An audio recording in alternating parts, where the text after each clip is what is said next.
Hi, good doctor, Coach Spiegel here. And you know how you are like the greatest, coolest person on the planet? And the stuff that you do is so awesome, helps out so many people.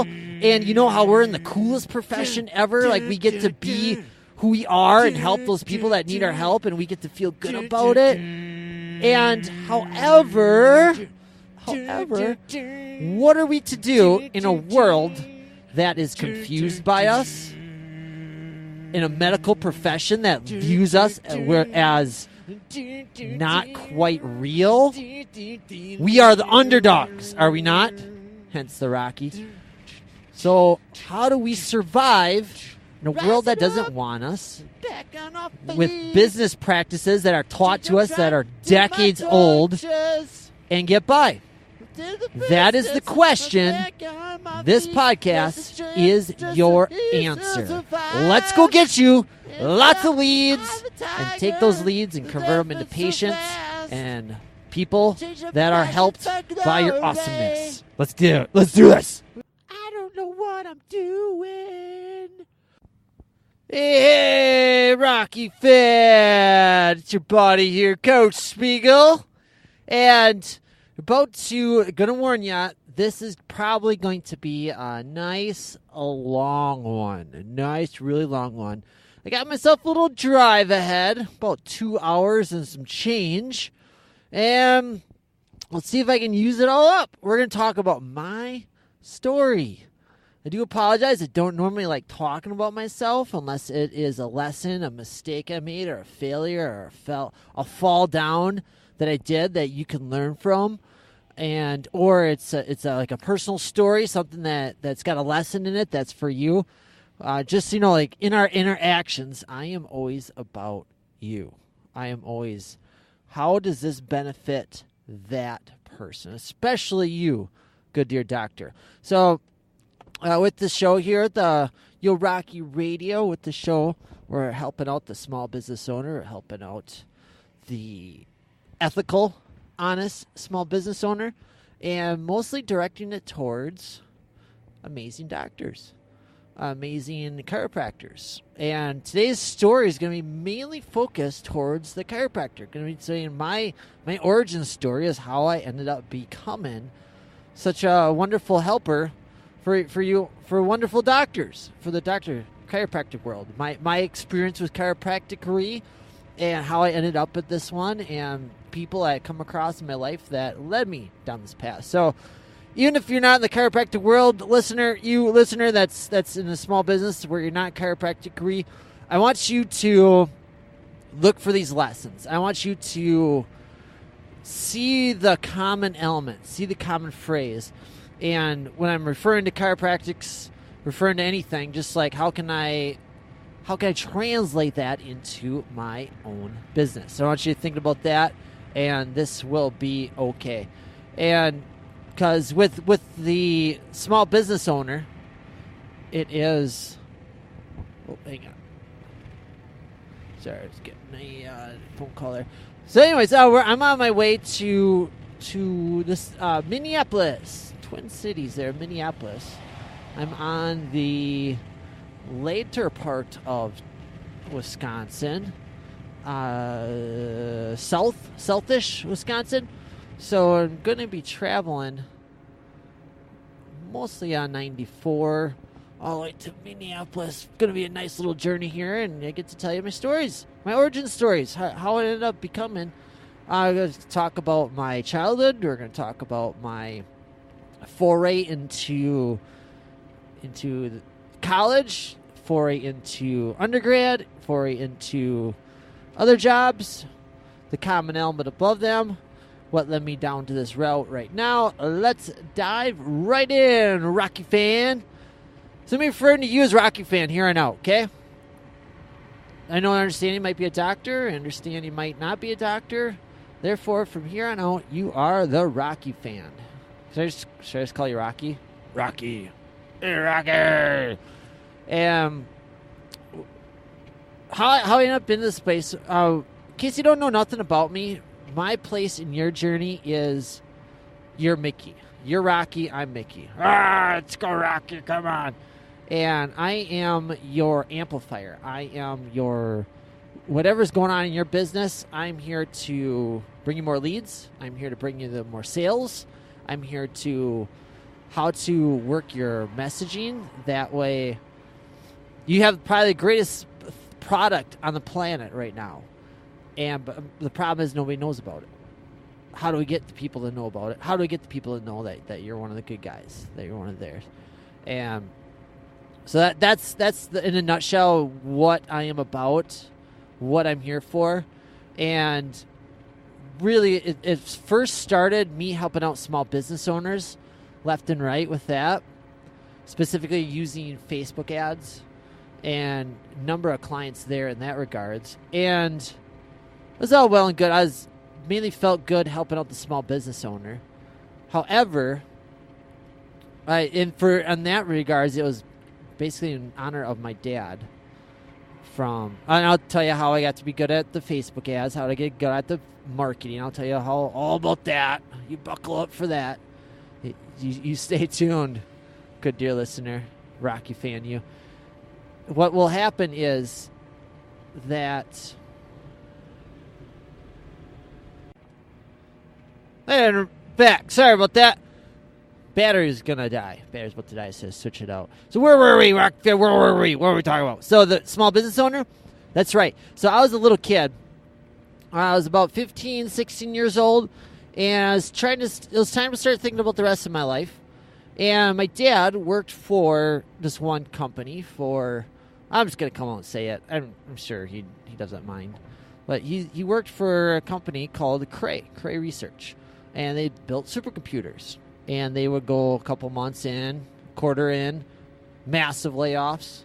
3 months later, massive layoffs. And my dad survived, kept going by until 1 year, 1 quarter, 1 month, didn't make the cut down. He got let go. And he comes home, and this is after 20-some years, and he is heartbroken. He's in a big-time funk. He gave this company everything. He sort of loved his job. He thought it was okay, but he just gave him everything. He grew up with the mindset that you go to school, you get a good job, and you go get a good education, then you go work for somebody, you work your way up, and then they take care of you all the way till retirement. I don't know where he got that idea. It certainly wasn't his parents, my grandparents, that generation. Maybe it was. But that generation went through, I don't know which generation. I forget which letters that were on. Z, Y, X? What generation am I? I'm in my 30s. I was born early 80s. Am I Generation X? Am I? I know I'm a millennial, whatever millennial is. Anyways, my dad's dad, they grew up like in the World War II era, the little bit of the Depression in there. Tom Brokaw calls them the greatest generation ever, and I would not disagree. That's a great statement. So I don't know where my dad got the idea that's the way it was going to be. Somewhere along the line. They kind of bred that into us throughout the school system. Education system's great, I do believe. I don't agree with the fact, you got to get a good... I've read Rich Dad Poor Dad far too many times, and I've seen firsthand what choosing that route has done. So you probably see where this is going, Rocky fan. You're so super smart. My dad was crushed. Didn't know what he was going to do. He has got a hungry family at home. It's me and 4 kids. Three other kids. I'm one of 4. And I have an older sister, and then it's me. Then I got a younger sister and a younger brother. And my parents are, they were both working at the time. My mom had a job. But anyways, Dad comes home, and 20-some years together, 20-some years working. And they just tell him, nope, sorry, we don't need you. Your services aren't needed here anymore. And I was like 15, 16 right there. So I was like really, really aware of what was going on. It wasn't like a little kid or mom and dad get divorced and they don't understand what's happening. And I had fully understood what was happening. And so ever since that day, I've been preached up to this point by my dad. Every day, every time we got allowance every week, my dad's just a fabulous, fabulous guy. He's my own personal hero, just so you know. And every time we get allowance, Dad's like, oh, you got to save for college. You got to save for college. You got to go get a good education. And you got to get a good job. And you got to go work for that one job for the rest of your life. You got to be that one profession for the rest of your life. And all things will be okay. And then they'll take care of retirement. They'll take care of everything. They'll take care of your benefits. They'll take care of insurance. They'll take care of it all. You just got to make that one company happy. And I was preached that from a little kid all the way up to that age 15 there. I was like right at the edge of 15, about to turn 16. I remember that very vividly because as soon as I turned 16, I had to go out and get a job to start making some money. I was like, I'm not going to be having an allowance anymore. I'm not going to be getting an allowance, so it's about time. And that way, if I'm making that money, I can give it to my family, and if money starts getting a little tight. And for a bunch of months there, money was very, very tight. And ever since then, that day, Rocky fan, I was distrustful of employments like that. I was like, dude, they just ruined my dad's dreams. They just ruined my dad's life. Like, he gave him all to him, and he just set him aside, just tossed him aside like he's a commodity, a piece of meat. So that's kind of the beginning of my entrepreneur streak. Like, I kind of always had it in me, even at a young age. Like, I was doing car washes, and I was doing lemonade stands, and I had the cliche thing going on there. And with my very first, as far as I know, I was like a little kid. Apart from my very first jobs, I was washing the neighbors' cars, and I remember buying these suckers on the school bus. I was in the Catholic school system, and we would always ride the public school system, the buses back home. And one of my teachers, this is in 6th grade, so I'd have been like 11 or 12. One of my teachers there in the school brought in like these humongous suckers, like huge, and she sold them all to us for $0.25. And my parents are very good at like giving us allowance, like we always worked for it. My parents instilled in us extremely, extremely good work ethic, where if you want something, you work for it, you prepare for it, you save it, and you don't just wish for it and I hope it comes. He goes, you plan for it, you put it out there. And then you prepare for it. You work for it. You take steps towards getting that. And so we always had like good allowance coming in, and so I took these suckers for $0.25, and I get on the school bus, and one of my teachers in the Catholic school system sell it to them for a sucker. I don't know where she got them. To be honest with you, I don't know. All I know is like I'd bring in like $2. I'd buy 8 of them. And I go on the school bus with all the public school kids, and I would sell each one for about $1, $1 each one. And that's a pretty good margins there. It's a pretty good markup right there.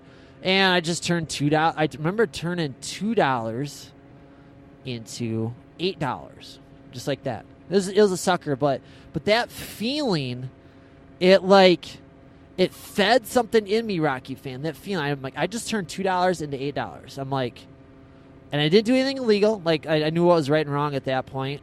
Ooh, we're gonna get to that too, Rocky fan. Ooh, we're gonna go to all my mistakes. We're gonna talk about my trials, my errors, my mistakes, my goof ups, my dark sides. Ooh, you're gonna get her all today. This is gonna be one wild ride for you. Anyway, so it was like, that feeling was like, wow, that just happened. I'm like, I just made $6. That was like half a week of allowance, and I just made it right there. So ever since then, I was kind of on the lookout for opportunities like that. And I'm selling suckers on the school bus, and I have one of the bullies, and I'm just a little kid, and he's like, one of the local bullies, he grabs me by the throat, and I'm like, I want one of those suckers. I'm like, okay, $1. He grabs me by the throat and pins me up against the wall. Not the school bus wall, in quotes. I don't know the edge of it, right against the window. Poof, pops me up there and says, "I'm not giving you $1. You're going to give me a sucker." And I like couldn't breathe, and I just started nodding my head. I'm like, yes, yes. And so he took all the suckers, all of them.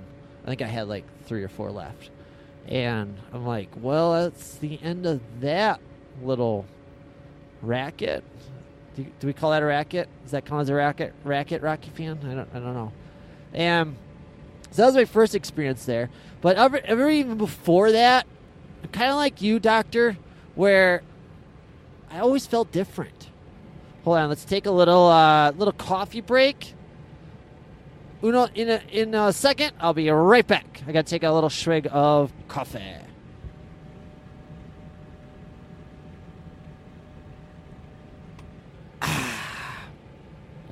Much better, right? Much better. So that was, I always felt different. I always felt a really high sensitivity to other people's feelings, other people's thoughts, other people's pains. I had, to this day, I get symphony pains, like I call it, symphony pains, really easily. If I'm watching like medical shows on television, like they're talking about that, and it'll start to hurt me. And power of thought, I guess, on that one. So I always just felt different. I always felt like a calling. So even going into early kindergarten, this is before I was always watching like kung fu movies and Jean-Claude Van Damme movies as a little kid. Even like first grade, second grade, I just loved. I always liked the action and the fighting, and just love the action movies. And Steven Seagal. So I'd always go outside and practice those kung fu moves. And I'm getting to school, and like I'm in like first or second grade. I remember being in elementary school, and I was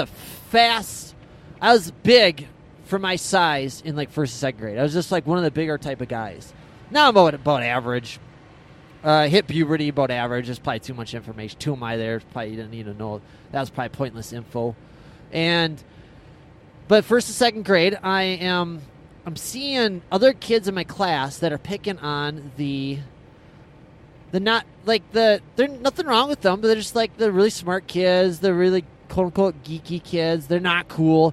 And the cool kids are like picking on them. And automatically I just kind of felt that. I'm like, I got to stand up for them. I got to like knock this crap off. And so I would, with those, it was like bullying, like those the kids that were just a little smaller for their age or for whatever reason, these bullies just decided to pick on them. And I was always defending them. I'd always bust in, and I was one of the cooler kids in the class. This is an elementary school, so I don't know how much being cool really matters. But I always felt like I needed to protect them. I don't know what that is, Doctor. Maybe you know why that is. Like just certain people on this planet just kind of have that feeling. Like, I got to stand up for what's right. I got to do that.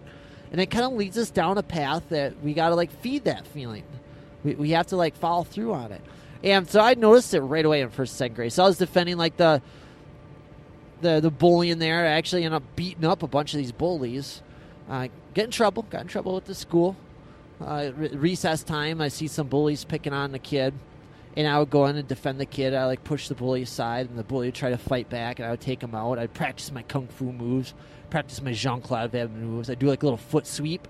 I like trip him and then push him down, and then usually you just push him down and all that. It was just like little kid wrestling, nothing too crazy. But I'd always practice my kung fu moves. I always wrap around. But I just always remember protecting like those kids out there. So I just kind of always had that feeling. And then the one day that I realized that I was like really, really different. And if you don't mind me being truthful with you right now, I've always felt different my whole life. I always felt like I never belonged. It was always like normal people, and then there was me. And it was like, all I want to do is like, why can't I be normal? Why can't I have everybody else goes about their existence and feels okay just watching television? Everybody else feels okay not caring about other people's suffering. Like, why can't I be like that? Why do I have to like feel responsible for these people? And that's kind of what led me down path. I'll get to that. And so the first time that I really, really felt different and was when I was probably 6 or 7 years old. I remember being at my grandparents' house, and they lived on a farm. There was like a water tank for the cows to drink out of, like a bulk, I forget what they call it, like a watering hole type thing. Just remember being like a huge thing. And there was my cousins that were there and my uncles that were there, and I was just kind of hanging out there with them. And we go up to the tank, and a couple of my uncles are taking a cat and they're tossing it into the water. And it is the cat hates water. It's freaking out, and so it's swimming back. It's got like its head pulled back, and it's like got that freaky terror look on its face, and it's swimming back to the edge of the watering tank there. It looked like a swimming pool, that kind of thing.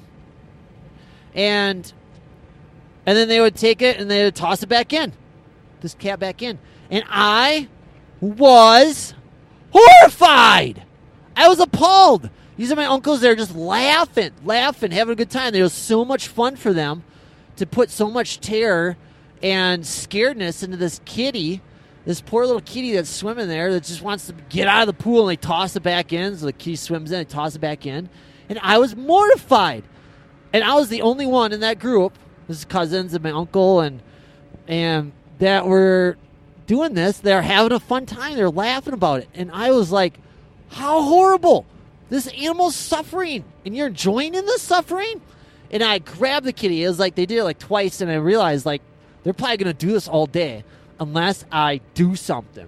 So I pushed aside a couple of my cousins there, where they're about to reach for the kitty, and I grabbed the kitty and wrapped the kitty up in my shirt, and I ran away and ran back to the house and grabbed the towel from the house there of my grandma, and they were kind of like, oh, what happened? And I didn't want to like rat out my uncles or make them look bad, so I just said like the kitty fell in the watering tank there,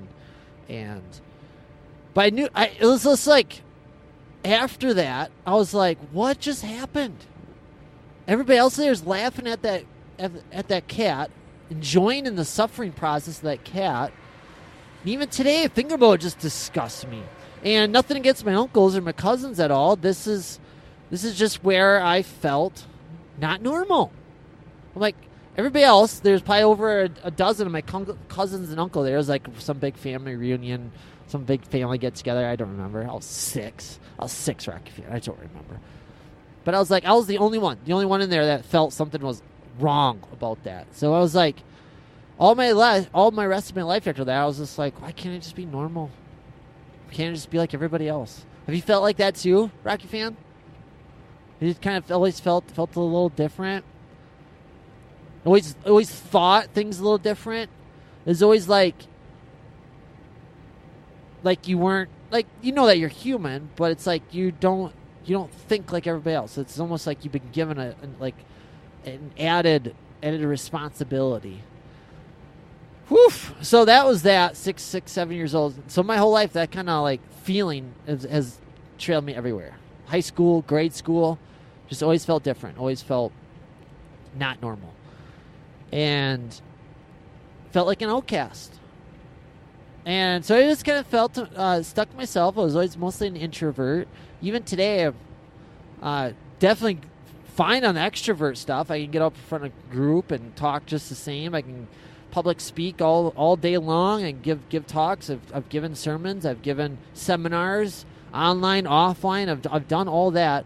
I have no problem. I used to be super, super, extremely shy, and where the fear was like running my life as far as like approaching random strangers and talking to them, and even like asking for directions. So that was with me all the while. Now let's talk about going into adulthood now. So I don't know how much back history do you want, like about grade school. You don't want to hear about all that, do you? Should just skip to the good stuff, going from grade school. So let's start talking about me into the entrepreneur world. into the business world, me leading to where I'm talking to you right now, Doctor, right now, Rocky fan. And so Dad lost his job. It was about 15, 16. So I was like, oh, time to start working. Time to go to work. So my first job, I was a pick and save grocery stocker kid. Had a job and was working there for a little while. And then I got switched on over. That job was okay. We'll put it that way. And immediately it didn't help. I was always kind of not even against authority, just distrustful of authority, specifically like the employment world. And I had a couple bad bosses there. This is me at 16. So I think we've all been through that. Where this one day I had a project. Like we were the facers of the stocking world. I got a funny story there about that. So we were the facers, where it was like they stock the shelves and then they make everything look pretty. Like they bring the cans forward, they pull all the stuff back, and they call them facers. And that's such a waste. But now knowing what I know about business and how business operate, like businesses just waste so much money. And no offense to the employment world, but it's like I was like one of a crew of like 6, 7 people that got, and it wasn't like, it was one of those jobs where it's kind of hard to like have an ROI on, like just make the store look nice. Like, does that have a direct result on somebody buying stuff? It could, like over time it probably would, but it's just kind of one of those, looking back, it's probably could have got away with like doing about half of that work and the store would have been okay. So anyways, we had a project to do to go face the store, and then we're all done, and we finished our project, and I worked my butt off to get done. And the boss above me, he like had this project to do where it was like he was being lazy. It's one of those things where like I hurried up and got my stuff done, and they're like, "Oh, good, you can do my stuff now," and I'm like, "Well, it's not why I hurried up to do my work." And they're like, well, you're going to do it anyways because I'm your boss and you're a team player and you got to do things for the team. And they always brought up team. Do things for the team. Do things for the team. And I had some bad bosses there that were just like pretty lazy, pretty set back. And so right away I was like very distrustful of management, upper management. Another swig of coffee. 1 second.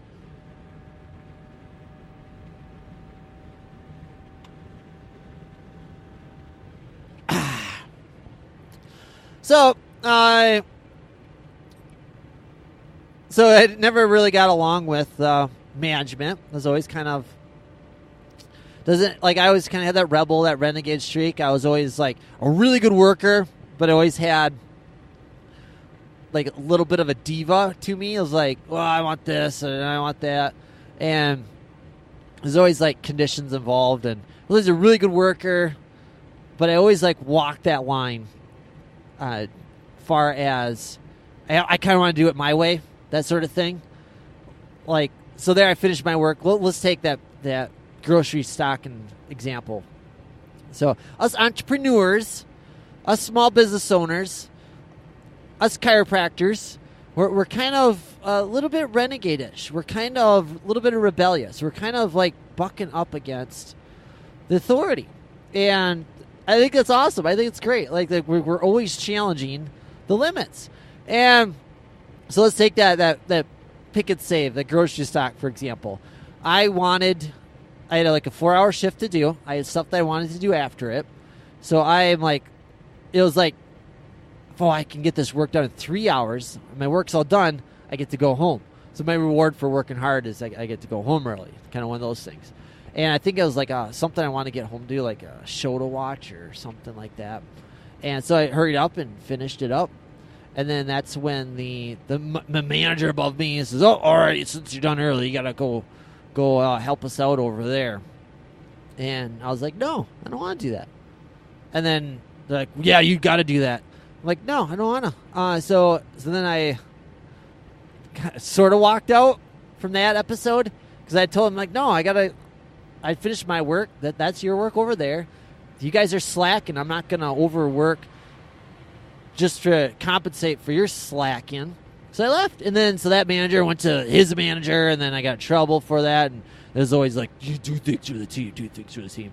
So that wasn't too much fun. So from that right there is kind of what we're all about here, is being an entrepreneur, just kind of like doing things our own way. So then from there, I went to across the street, worked at a McDonald's. My best buddy at the time worked at McDonald's, and he's like, oh, you should work over here. There's none of that going on, and you get paid more per hour. So I went and applied at McDonald's. I was like, oh, what the heck? It's McDonald's. My older sister worked at McDonald's and didn't seem to mind it too much. So I jumped in McDonald's. And so now I was there from, now I'm about 17 now, starting to work at McDonald's. And I actually didn't mind it. It was actually pretty fun. I met some great coworkers that I'm actually still friends with today. Some great, it was mostly like fun for me going into work and just got to hang out with my best buddies. And we'd work, and then afterwards we'd hang out, and it was fabulous. And I got a little money out of it. And until it started like added responsibility, still it was like I was always a really good worker, always super smart, always hardworking. And over there, I didn't mind my managers too much. There was a couple of episodes where, again, I was starting to get distrustful of management, not liking managers too much. And so, but I was there for about 4 or 5 years-ish, 17 to 21-ish, 21, 22. And I'll tell you about how I led to a book that I read that actually changed my life right after that. After I quit McDonald's. So it was about 21, 22. And it was the point where it wasn't too much fun anymore. I was sick of responsibility. And I was sick of the managers. And so I left. And my goal was to actually go work at a Menards. My girlfriend I was seeing, her brother worked at Menards, one of the distribution centers. They call them DCs. Again, it was like a factory-type job. The starting pay was higher than what I was making as a manager at McDonald's, but I was like a manager at McDonald's. Like, I don't know if that says too much. Like, seems like they'll make anybody a manager. And for me, it was like, I'll tell you this one story that happened at McDonald's. Again, that made me rather distrustful. And that really, really affected the trajectory of my life. This one episode, this one story, this one interaction with this one coworker at McDonald's, it influenced my life from then on out. And what it was is I was a nighttime manager, and then we had the daytime managers, and it was like always that rivalry. You know what I'm talking about? You ever worked like a factory job or some sort of job where it's like split shifts? There's always that something about us humans, Rocky fan, doesn't it? Where we just have to have a rivalry. We have to have us against them. Packers versus Vikings. North versus South. U.S. versus Russia versus, I don't know, who is it now? Somebody? Well, we always need to have like a rivalry. We always have to have like a night and day. Batman versus Joker. And so in employment's world, it's always like night shift versus day shift. Third shift versus second shift. And it's always like talking to them in person. There's always like, yeah, hi, yeah, how you doing? And behind their back, they're like, oh, those jerks, those bleep holes. Oh, I hate them people. They're just a bunch of lazy, you know what? They don't do their work. They leave this stuff for us to do. It's like we seek out enemies, don't we? Why is that? Us. Psychology. You're pretty smart. You probably know what that is. So it was just the same for the way at McDonald's there. So I was the night shift manager, and then we were I didn't mind the day shift managers. The one day shift manager I was like starting to not like. I forget her name. I'm gonna say her name is Deb. I don't remember what her name was. And she was very lazy. I'm not gonna sugarcoat it at all. And I was really good friends with another fellow night shift manager of mine. And to this day, they're actually really good friends. And she was... The day shift manager did not do her work. She had to, like, set up a bunch of strudels, set out a bunch of stuff from the freezer. It was like a list of stuff. You know how McDonald's is. All their systems, their standard operating procedures, their SOPs. their checklists. Do this, do this, do this. Which tells you something about business. If it's working for McDonald's, why wouldn't it work for you? So yeah, go maybe have systems and checklists just like McDonald's. Maybe it'll work for you. Just saying. And one of the checklists for the daytime managers was they had to take out stuff and do all this work. And if it didn't get done, the next day it was going to suffer. And so sure enough, this daytime manager, she didn't do her stuff. And I was way out of line with this, just to let you know. She probably wasn't lazy. Like, it was just me and my immatureness and my rambunctiousness and my, like, assuming the worst about people. Like, it was totally my fault.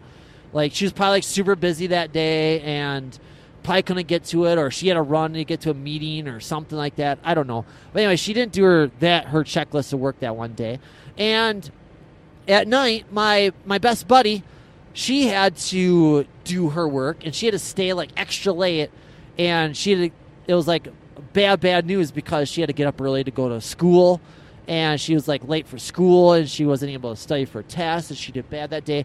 So I was looking at it, I was like, again, I'm, like, defending those that I care about, defending my friends. And so I, like, wrote a really nasty letter about, I think her name was Deb, saying, like, how dare she, like, not do this. And I wrote a really nasty letter to our manager, our GM. I think her name was Nancy. Nancy is a GM, and she's a fast, awesome human being. Nothing but good stuff to say about Nancy. I don't know if she'll ever listen to this, so I don't think it really matters, but I don't know what she's doing with her life now. I don't know what Deb's doing now. This is Rocky Fan. This was like 2002, 2003, 15 years ago or so. So we've had a lot of changes since then.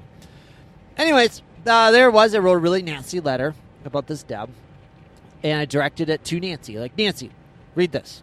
And I, like, folded it up, I taped it up, and I set it on the counter. It was like notes. And it was like, I don't know, a page long, a couple pages long, nothing too crazy. And I put on the outside of it, for Nancy only.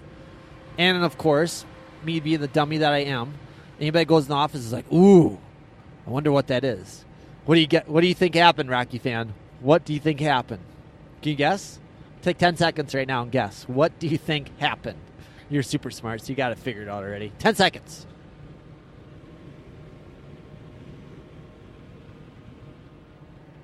Yup. Deb read it. She went to the office. This note was probably pretty nasty. It was like, she's so lazy. My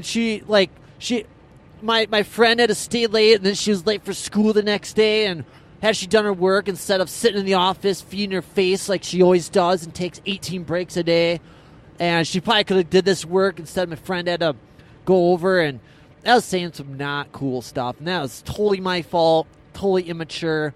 There's much, much, much better ways I could have gone about that, approaching that. But I was dumb, and it ended up affecting the rest of my life, and I'll get to that in just a second. So, of course, Deb walks in the office to eat her little breakfast, to have her Egg McMuffin with jelly or whatever. People that worked at McDonald's, they always had two specific things that they always ate. And for me, it was always like French fries and the mac sauce, dipped in mac sauce. And then I would go through try like mac sauce. Oh, it was like ketchup and mayo mixed together. Like, I always had to have that every day. I always liked their McChicken, and that's why I ate McDonald's, and it was horrible for me. Horrible. Yeah, I was a little fat at that time. And I'll get to that in just a second too. Why that's important, me being fat. And I didn't know if I told you that. I was fat my whole life. Fat my whole life going up to this point. I didn't tell you that, did I? Yeah, I was even in childhood, I was super fat. I don't say super fat. I was just like, I was always hefty.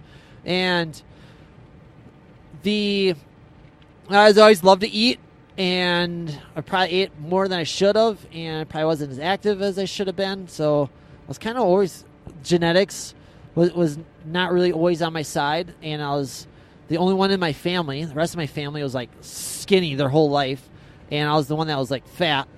And so I just thought I was genetically wired to be fat. And so I just like, that was my stuckitude. That's what I call it. Fortitude. I call it stuckitude. Something that I'm stuck with the rest of my life. Just being fat. Anyways, back to the McDonald's story. And so, of course, Deb read it, and we had ourselves a nice little argument about it. We had ourselves a nice little enemy. I made myself a nice little enemy out of it.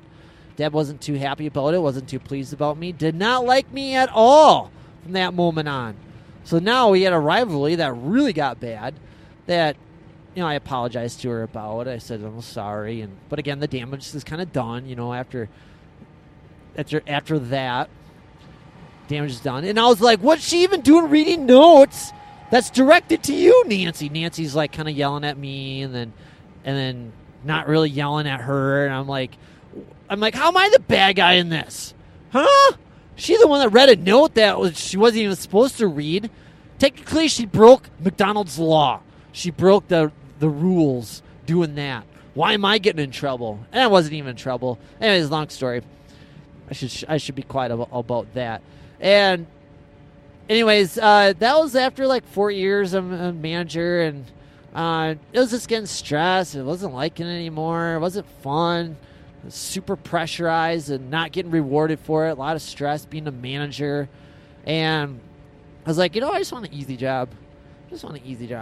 And why I bring up this story, it has to do with my dad from earlier too, is I did something later in my years, and it actually just happened in the last couple of years, that really, really could have ruined the rest of my life big time. Big time could have ruined my life. And I had a good little, and I'll tell you what I did before long. You just wait. That's called to be continued. It's called, I don't know, some psychology effect. And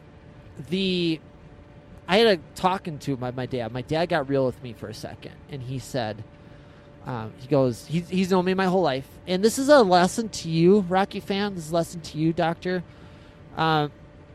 Always have an open mind about stuff. Always, when somebody that you respect, that you honor, that tells you something, like you can always like disagree and like no, and fight it, or you can just kind of have an open mind about stuff. When you're learning new stuff, when it's kind of what you ask of your patients, it's what you ask of your customers.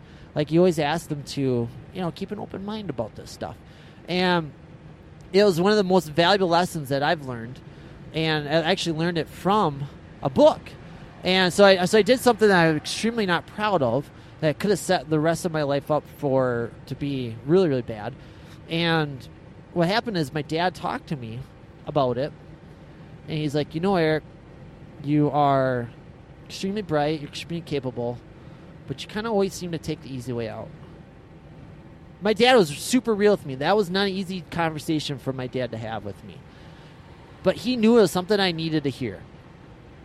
And it's a statement, it's a question that my dad asked me. It's a statement that my dad told me that actually changed the trajectory of my life. And then it's the reason why I'm even talking today. And the reason that has to do with the McDonald's story is it started to get a little tough at McDonald's. And I was like, you can pinpoint either side of the fence on that one. You're like, well, when's the juice no longer worth the squeeze? When it's a struggle? When do you quit? Like, when do you, decide to hang it up and keep going on? Or when do you start going forward? That's a valid argument. That's a valid case. In my world, it was like I was always working towards something, but as soon as they got into trouble, I was like, I'm not do it.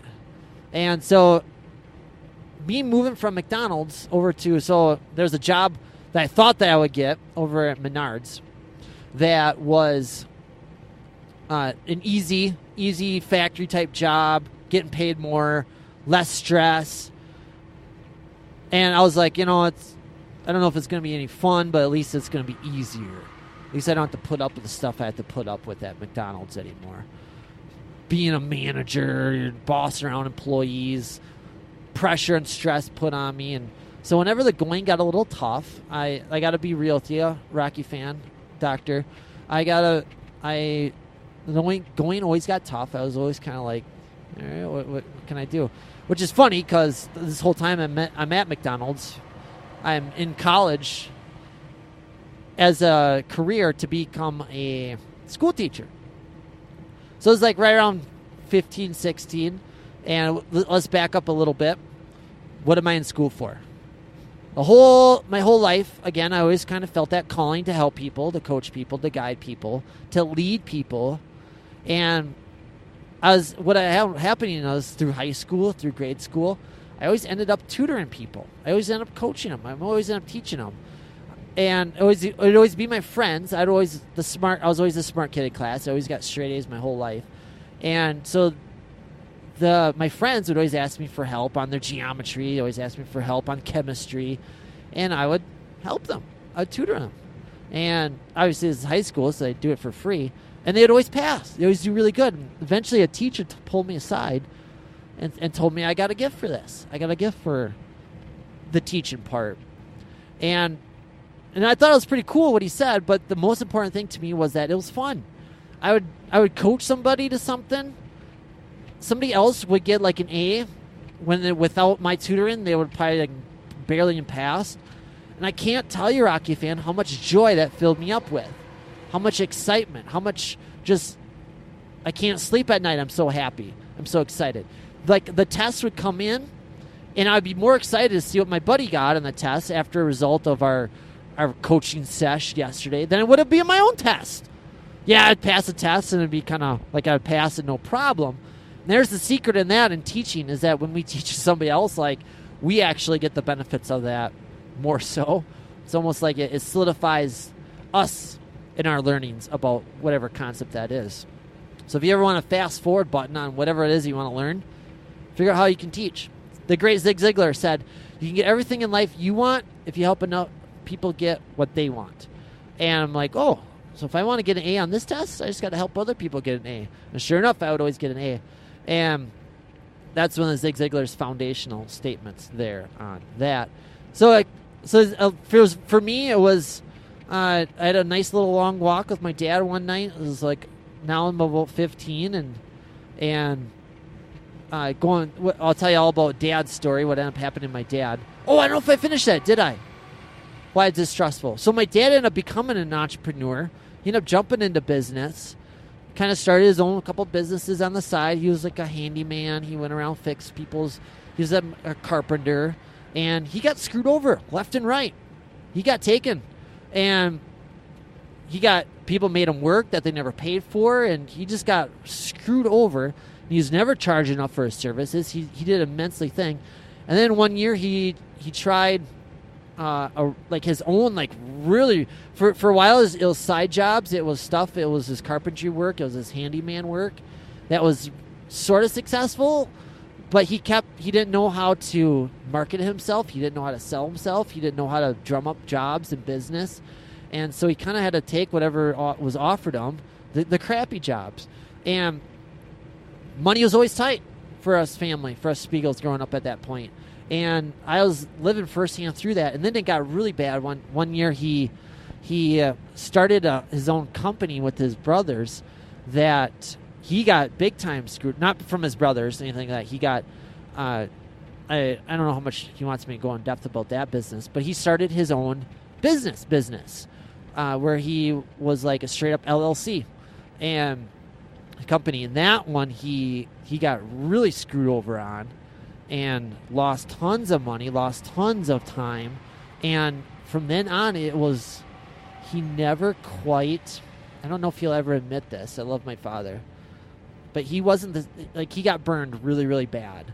And for him, it was never the same. He never quite jumped into it with the ferocity that he did when that one point.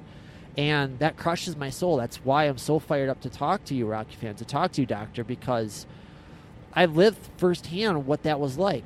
Hold on, a coffee break. Woo!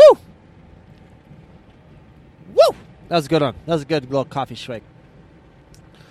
So I lived firsthand through that experience there. And so, of that. And Billy Stickler. amazing marketer, amazing guy, helper of chiropractor places. He says it best. I love this guy. He says it best. He goes, he'll drive by places, businesses, and he'll say, like, with out of business signs. For sale, going out of business, 50% off, 60% off, 80% off, going out of business sale, da-da-da-da-da. And I'm right there with them, with his feelings on this. I would like to take credit for this, but that would be an injustice to Billy here. And where he says, that crushes Billy, just as it crushes my soul, my heart, because that was somebody that opened up that business, opened up that practice, that was so excited. This is how Billy states it. Sorry, I might get a little teary-eyed thinking about it right now, because there's just so much of who I am, and there's just so much of my father, what he went through with this. And, sorry. One second.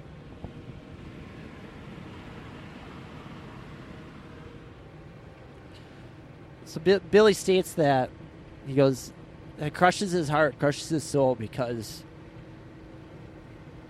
that was a business owner that was open up their own business, dreams up the wazoo, excited as could be, told everybody about it, was probably dreaming about that business for years leading up to it.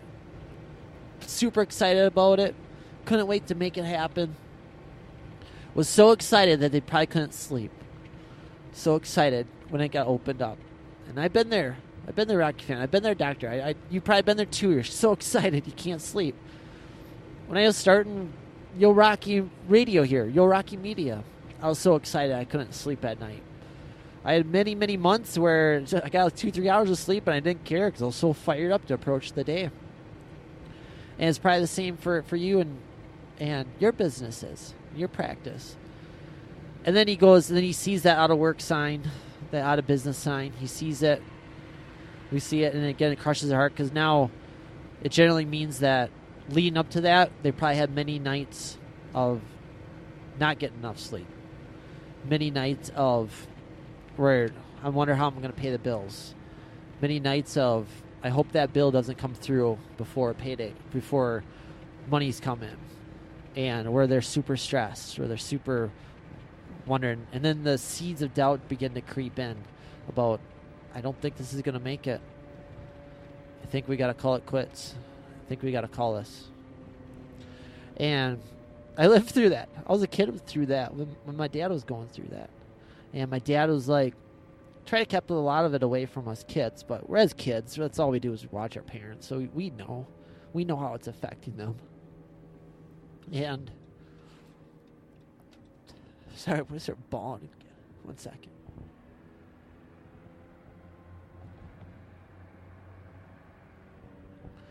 And it's usually the business owner is not that far off. It usually comes down to marketing. It comes down to messaging. And it usually comes down to knowing how to do things right. You got the greatest. You want to do the greatest thing ever. You perform the greatest service ever. Problem is, nobody knows it. Nobody sees it.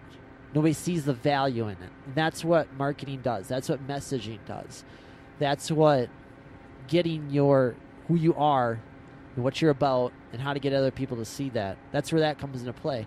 And so that's why I'm so passionate today and so fired up today to even be talking to you.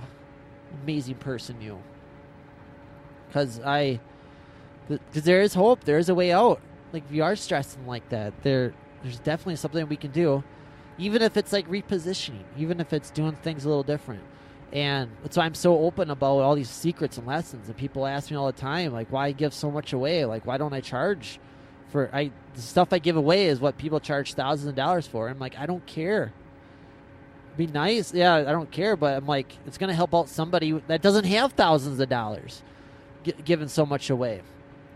And when I take my lessons, take my secrets, take my teachings, and apply them into their life, then when they are not worried for money, like, then they're going to be listening to what I have to say. It's just smart business sense, I think. But most importantly, I just want to help. I just want to serve.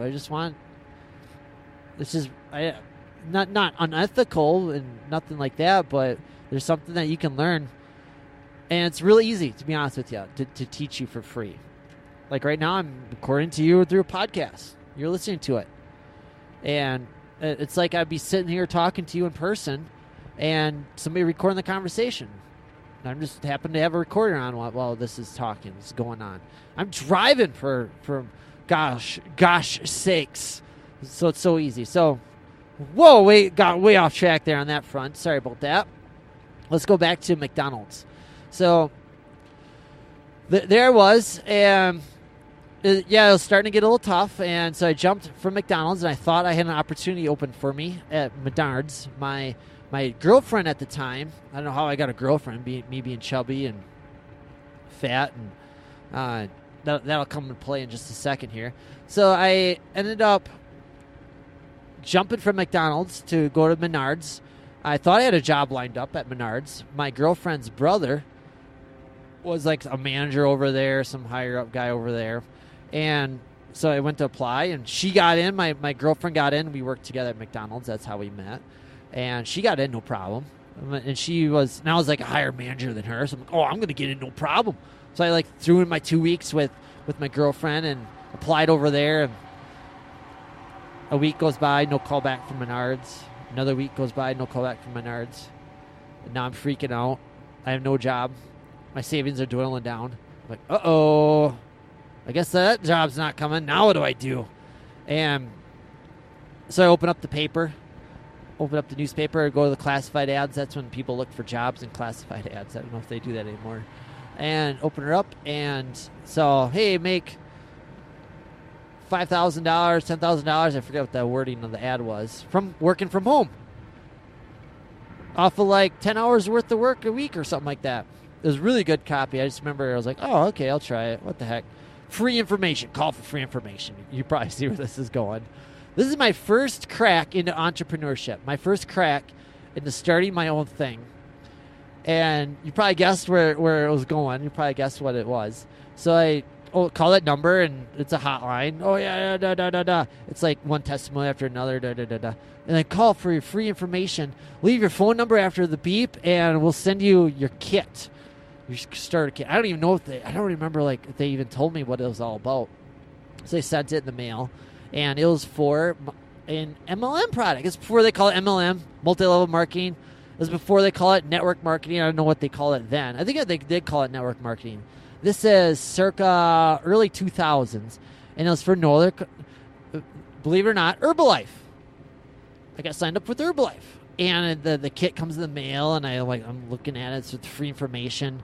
And basically, it was like a free sales pitch. It was like brochure and a DVD to watch, and it was nothing but sales pitch. And it was very convincing. They did a very good job. And so I get a call back from the person that sent it, that guy's distributor or rep or whatever they call them nowadays, and calls it back and says, oh, yeah, he did a really good job selling me on the phone. And so he sold me the starter package right then. And for me, what they did a really good job of was making it look like it was really easy. They made it look like doofuses off the street were able to just sign right up and make $10,000 a month. And they started getting me thinking about what $10,000 a month would do. And to be honest with you, Rocky fan, I was super fired up. I was like, wait a second, I can make my own money? I don't have to work for somebody? Up to this point, it was go to school, get a good job, go work for somebody. Go to school, get a good job, work for somebody. And I kind of always had that entrepreneur streak in me, but again, it was that mindset. And so I signed up with Herbalife and gave them my money that I had left in savings. Up to this point, I had about $1,000 left in savings from my days of working at McDonald's, and I gave $300 of it for that distributor kit. And I was like, well, this better work. This better comes back. And I was still in school to become a school teacher, elementary school teacher, mind you, because I really, really love kids. I just really love working with kids. And it's actually one of my dreams, to be honest with you. One of my dreams to actually leave a lasting legacy on this planet, to actually open up a school teaching kids how to get good about money, teaching kids about the lessons about business and money. because it's an important skill to have when they become an adult. They're told how to math. They're told how to speak English. They're told how to about science. They're told about what the history of our nation is. They're told all this stuff. They're not really taught how to become a successful adult. And would you say money plays a part in becoming a successful adult, Rocky fan? Yes, very much so.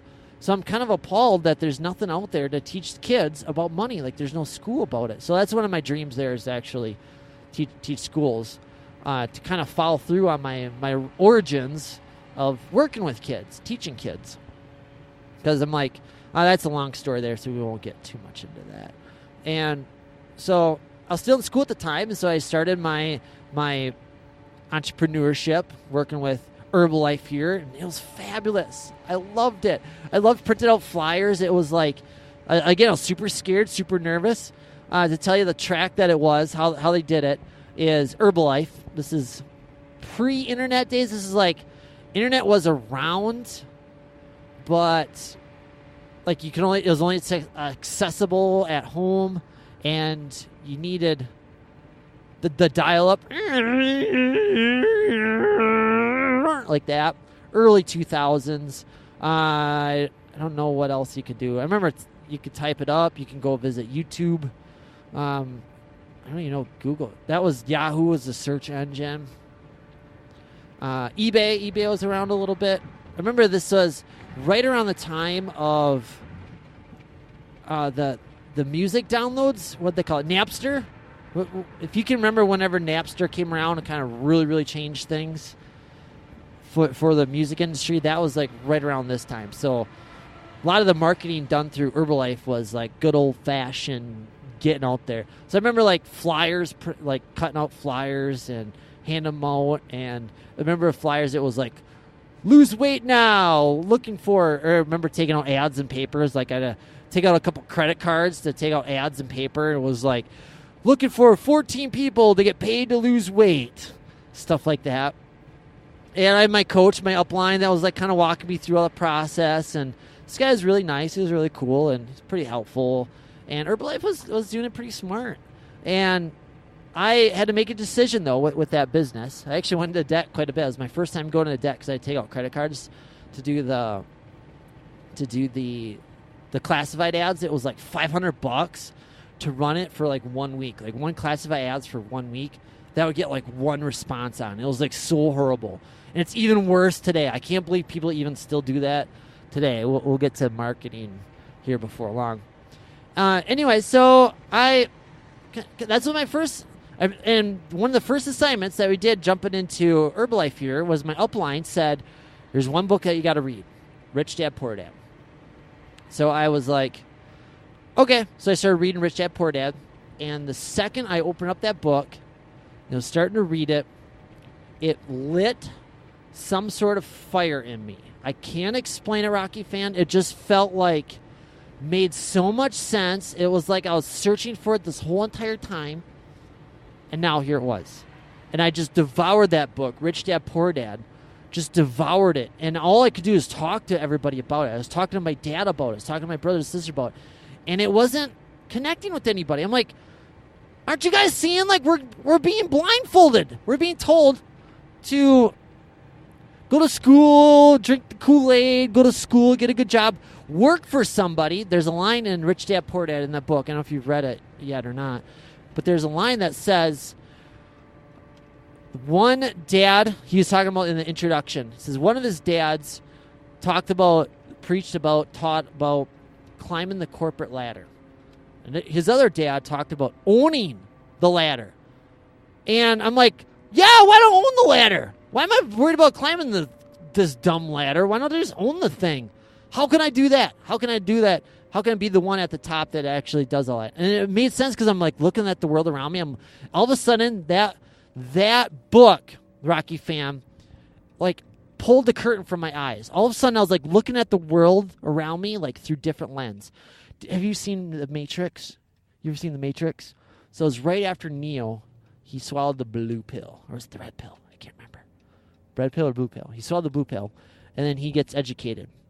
He gets told the truth. and it rocks his world. And then all of a sudden he goes back into the Matrix.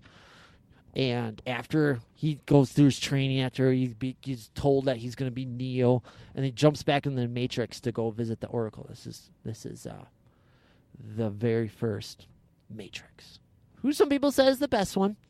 And he looks around the Matrix differently. It all looks different to him. That's what this book was like for me. It was like, wow. Hold on 1 second. I got to run in to go to the bathroom. I will be right back, Rocky fan. Uno momento, por favor. You got heart, but you fight like a goddamn ape. Nothing special about you. You never got your nose busted. Well, leave it that way. Nice and pretty and what's left of your mind. You know, I've been coming in for 6 years. The 6 years you've been sticking it to me. I want to know how come. You don't want to know. Yeah, I want to know how come. You want to know? I want to know how. Okay, I'm going to tell you. Because you had the talent to become a good fighter. And instead of that, you became a leg breaker. Some cheap, second-rate loan shark. So living? It's a waste of life. Yeah! You tell him, Mickey. You tell him what a waste he was. What if Rocky never took that message to heart? We would never had Rocky. Just like you, Doctor. Right now, there's a big waste going on in your world. You are probably not doing dinner with the doc events enough. If you are, probably not doing them as well as you should.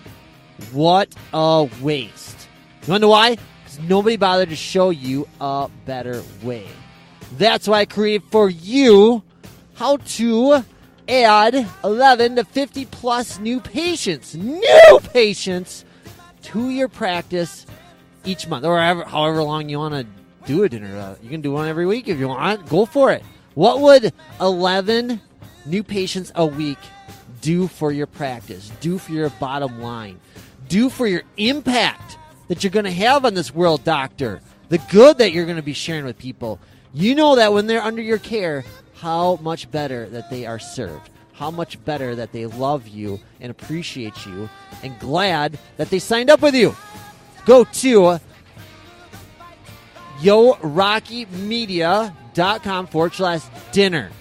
Hey, it's totally free. We're talking super free here. No conditions, no questions asked, no opt-in, no email. You go there, free, couple $1,000 training, lay it out for you all right there. It's done a lot of great in this world, good Doctor. You've done a lot already. It's about time somebody showed the same for you. It's about time you got a little going back to you. Go there. I lay it all out for you step for step how to absolutely rock your Dinner with the Doc event. And we're going to be using a crazy cool new platform that was custom made for you. Your teaching style, how you operate, how you like to impact lives. This platform that you're going to be using to fill up your Dinner with the Doc event is made just for you. You'll see when you get there. Now, let's get back to the show. And I'm back. Guess where I just went to the bathroom? Guess where I just walked in and took a leak and left? Guess. McDonald's. How cool is that? Good story. So, where were we, Rocky fam? What were we talking about? So there was Rich Dad Poor Dad, right? Yeah, that's right. So, hold on, I got something in my mouth. Ooh, I'm in a nasty intersection coming out of McDonald's.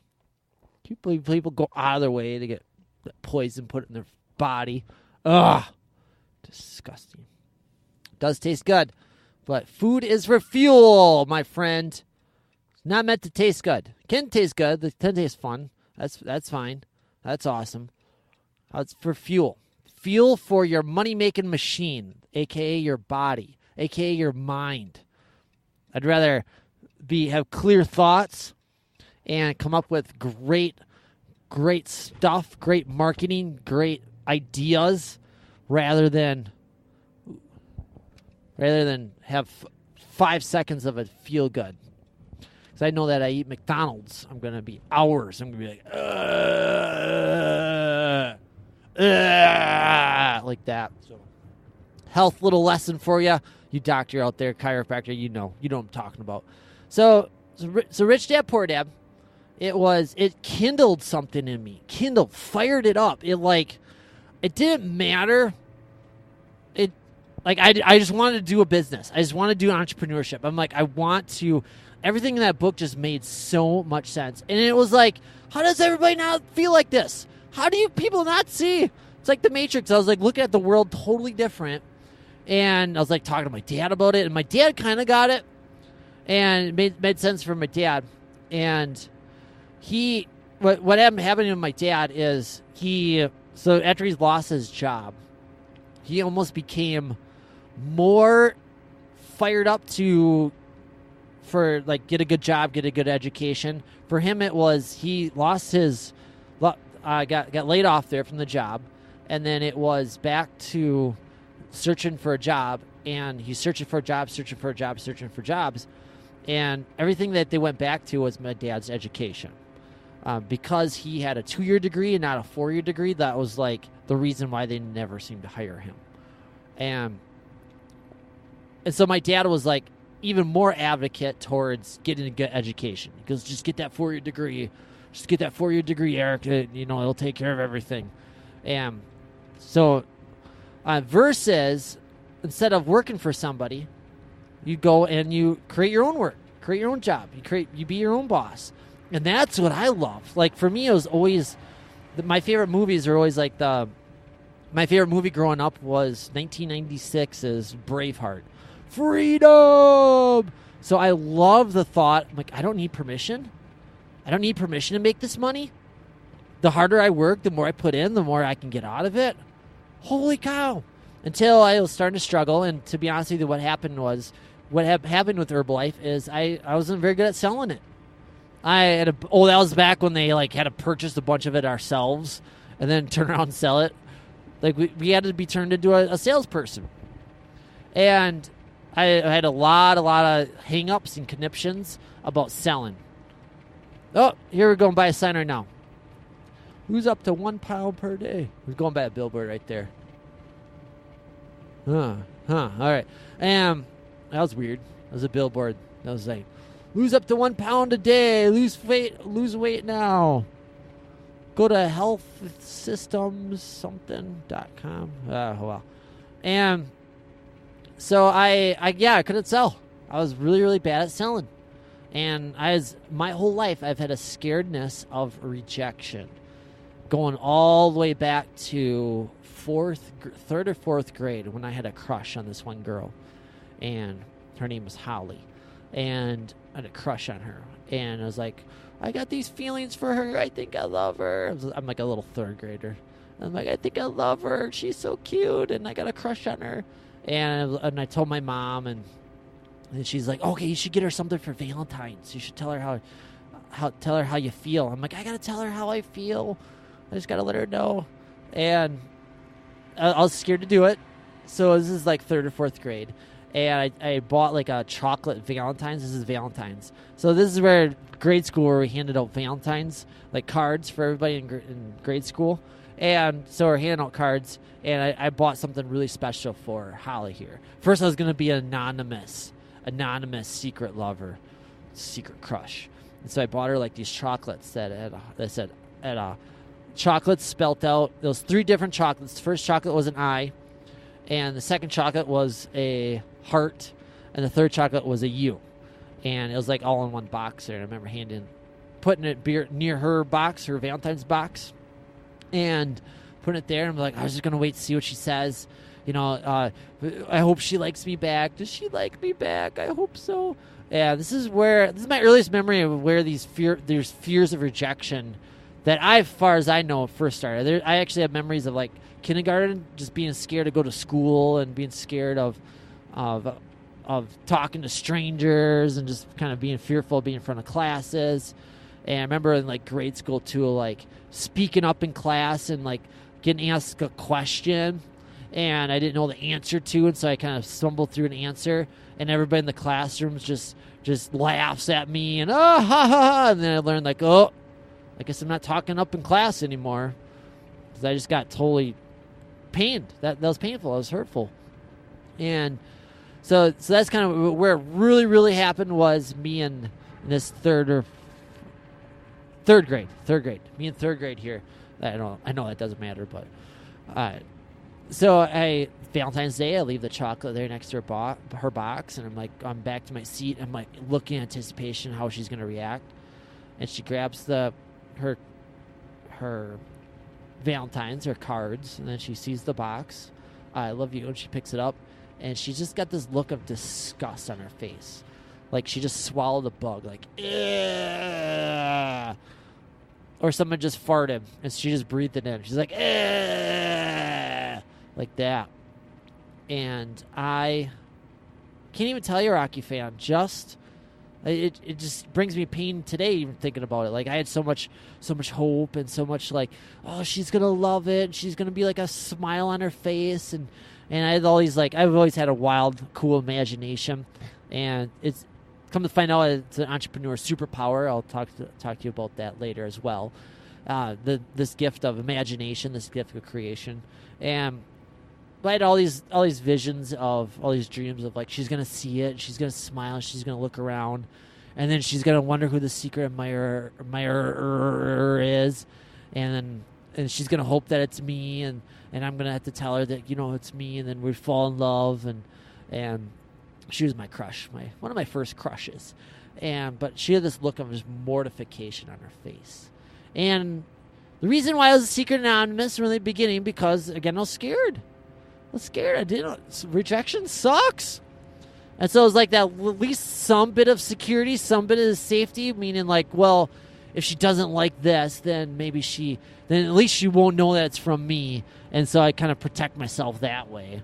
And come to find out, us adults go through our whole lives like that. Play it safe, play it comfortable our entire lives. I'm going to tell you how that right there almost ruined me. That right there should have been the downfall for me. For me, like that incident right there, playing it safe, playing it secure, would peep its head throughout the rest of my life, and it should have ruined me. It should have sent me down a path where where bad things would have continued to happen. I'll tell you all about that story before long. Let me finish third grade here with Holly, my first crush. So I was like, oh, that sucked. Just that little bit of pain I got from seeing the look on her face, and to this day, that her face is like tattooed in my memory, tattooed in my brain, and it's so immensely painful. Oh, Rocky fan, those early years of our lives are just so formative for what's going to play out the rest of our lives. Like it's almost like we decide who we're going to be the rest of our lives from just those first few years being on this planet. Like that sucked. That pain just sucked. It was awful. It hurt so much. And I kind of worked the rest of my life. I worked to avoid that. And it was awful. Like, and nobody told me about fear. Nobody told me about scaredness. Nobody told me about nervousness, how that's the direction that our lives should go. What's scaring us is what we should actually pursue, go down. Because if it's scaring us, it's keeping us in a comfort box. It's keeping us comfortable, and if we're comfortable, we're not growing, we're not getting better, we're not pushing our limits, and we're not changing the world being in our comfort box. And I wasn't helping anybody living in my comfort box. That's what it was mainly about. It was very selfish. So anyways, going back to Holly, and so I was like, ugh. So I was scared to talk to girls from that moment on. I was scared to, and then I remember there was another instance where this fear of rejection came about. Was now I'm like becoming an adolescent. I'm becoming a teenager. I'm 13, 14. And now there's this other girl that I really like. And there's a dance that's going on for the school, our school dance. And I don't have a date. I never had dates growing up. I was always the fat kid. I was always the chubby kid. I was always the... once I was past... I was a cool kid in elementary education, elementary school. I was a cool kid. and I was like the cool kid on the block. I was like the cool athlete. I was like always a little bit chubby, but it wasn't too bad where I could kind of like hide it with enough clothing. And like, again, going out for jumping into like water, it was always really scary. I always avoid swimming, getting shown without the shirt. I was always really scared. But again, I was like really athletic. I broke like jump roping records for our class growing up, and I was like the cool kid in the soccer. So always getting attention from the girls in elementary school. And then we went from elementary school over to Catholic school. Parents put us in Catholic school in 6th grade. And there it was like, I was like big fish in a little pond, and then went to elementary school with kids I didn't know and world I didn't know. And I was like super scared from day one. And I went from that to being like a really little fish in a really, really big pond from that point on. And I was never, and I was, again, the kind of like dorky kid and dorky fat kid throughout that school. And because I was the, long story there, let's not get into that. Let's get to some actual structural lessons here.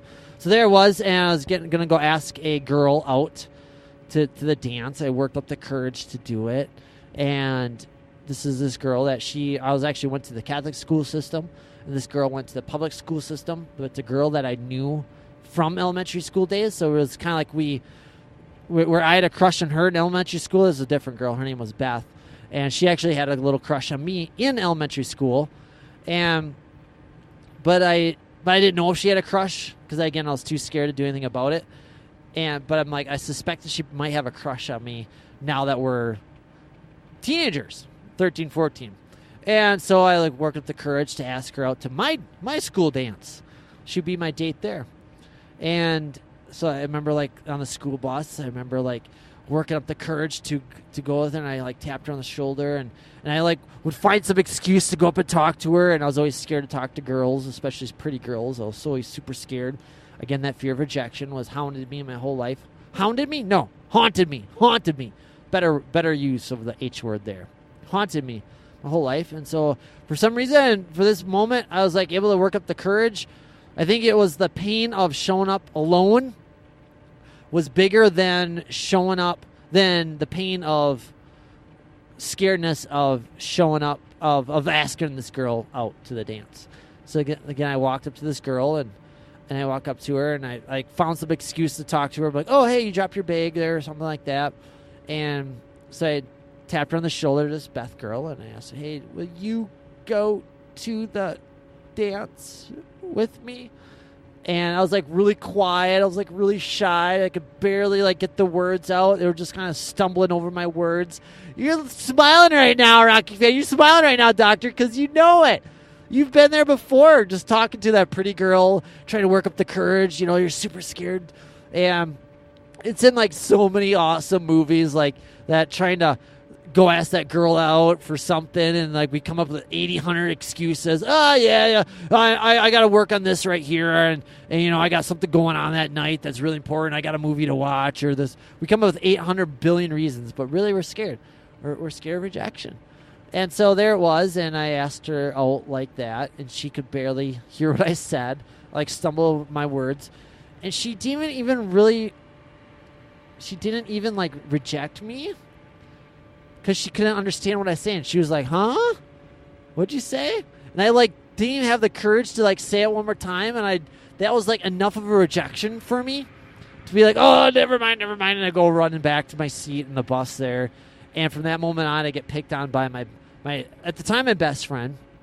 He made fun of me for the way I said it. He's like, will you go? That's how we us guys there we are, aren't we? We kind of like, we always pick on each other. Our guy friends, we're always picking on each other, and it's kind of how we show our love for each other. So, and again, that hurt. That hurt for my friend there, picking on me like that. I hated that feeling. So again, it was just that scare of rejection that never went away, and so it cropped up when I was in. So now I'm in school. I ended up quitting my one my first foray in entrepreneurship, but I read that book. All I did was read that book, Rich Dad Poor Dad, and I was like forever changed from that moment on. And I actually did get a job at a Menards. There's another plant.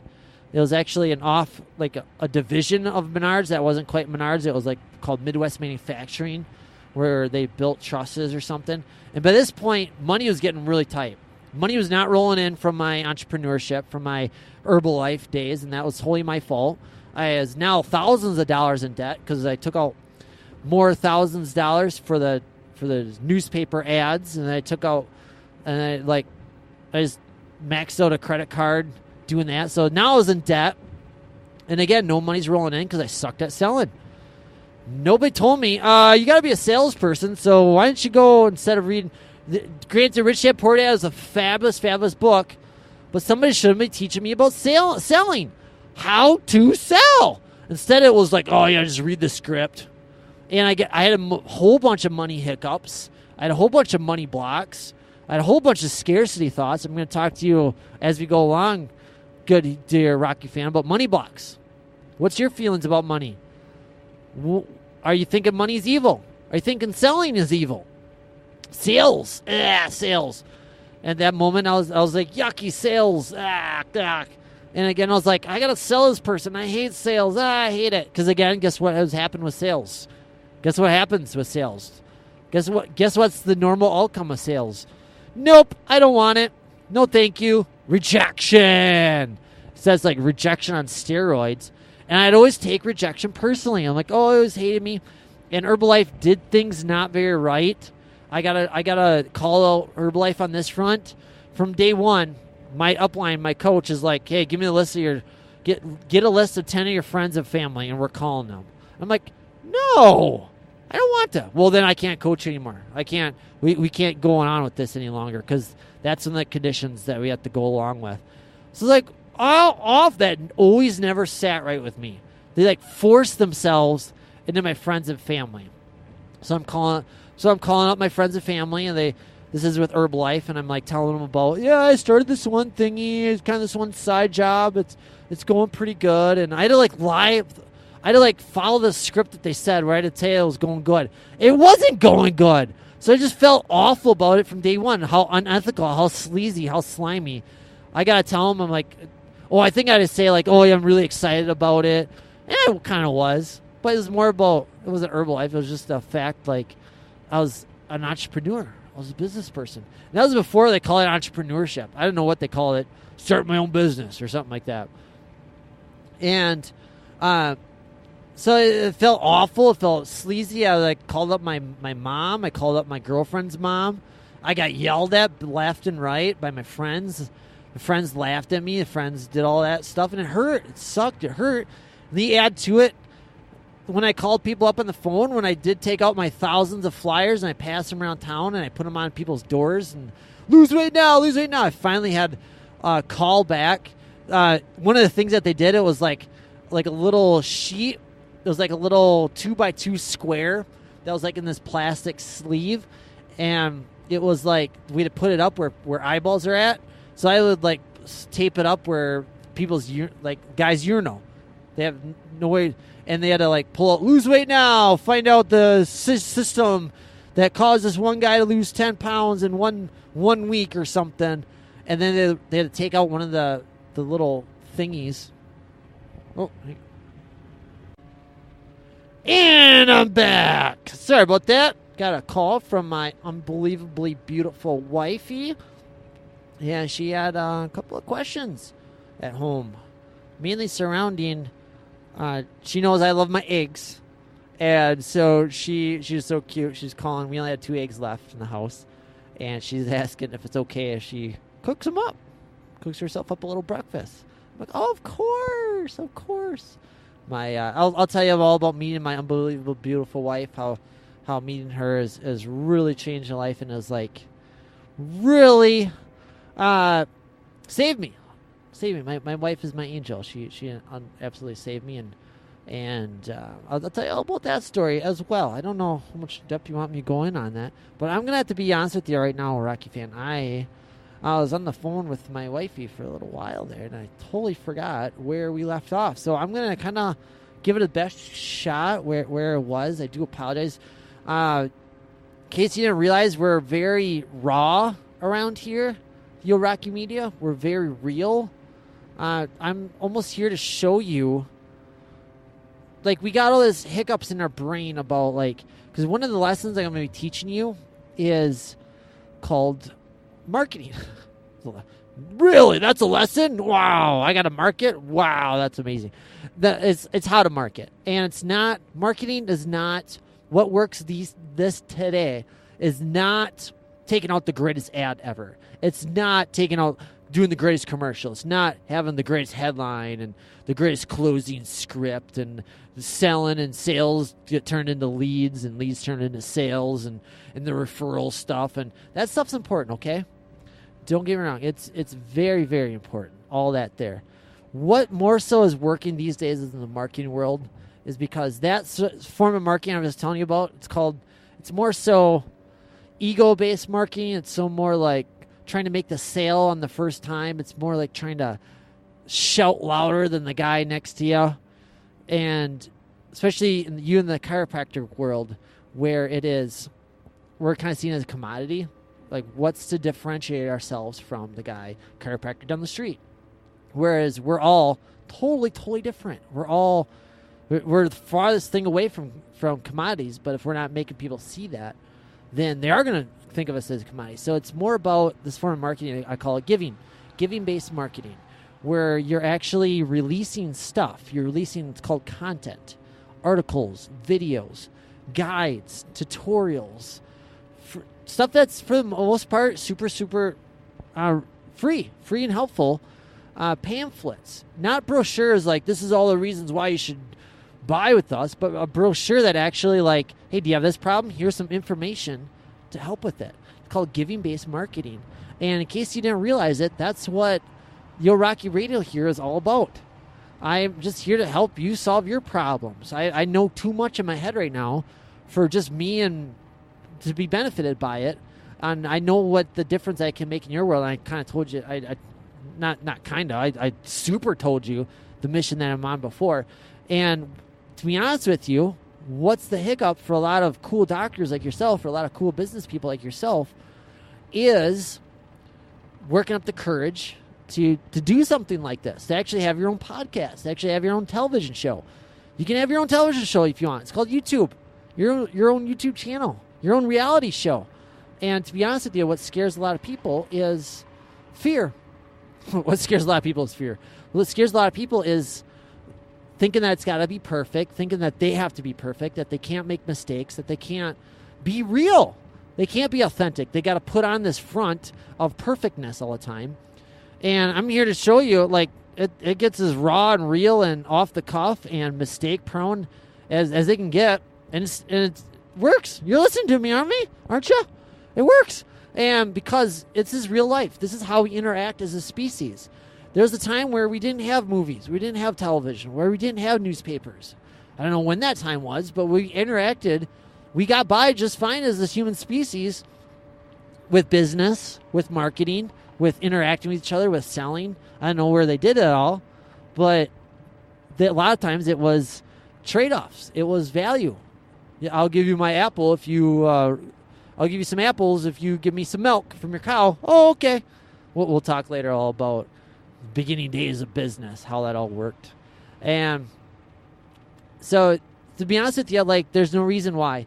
And if somebody I actually want you to have, like, almost like the minimalist approach.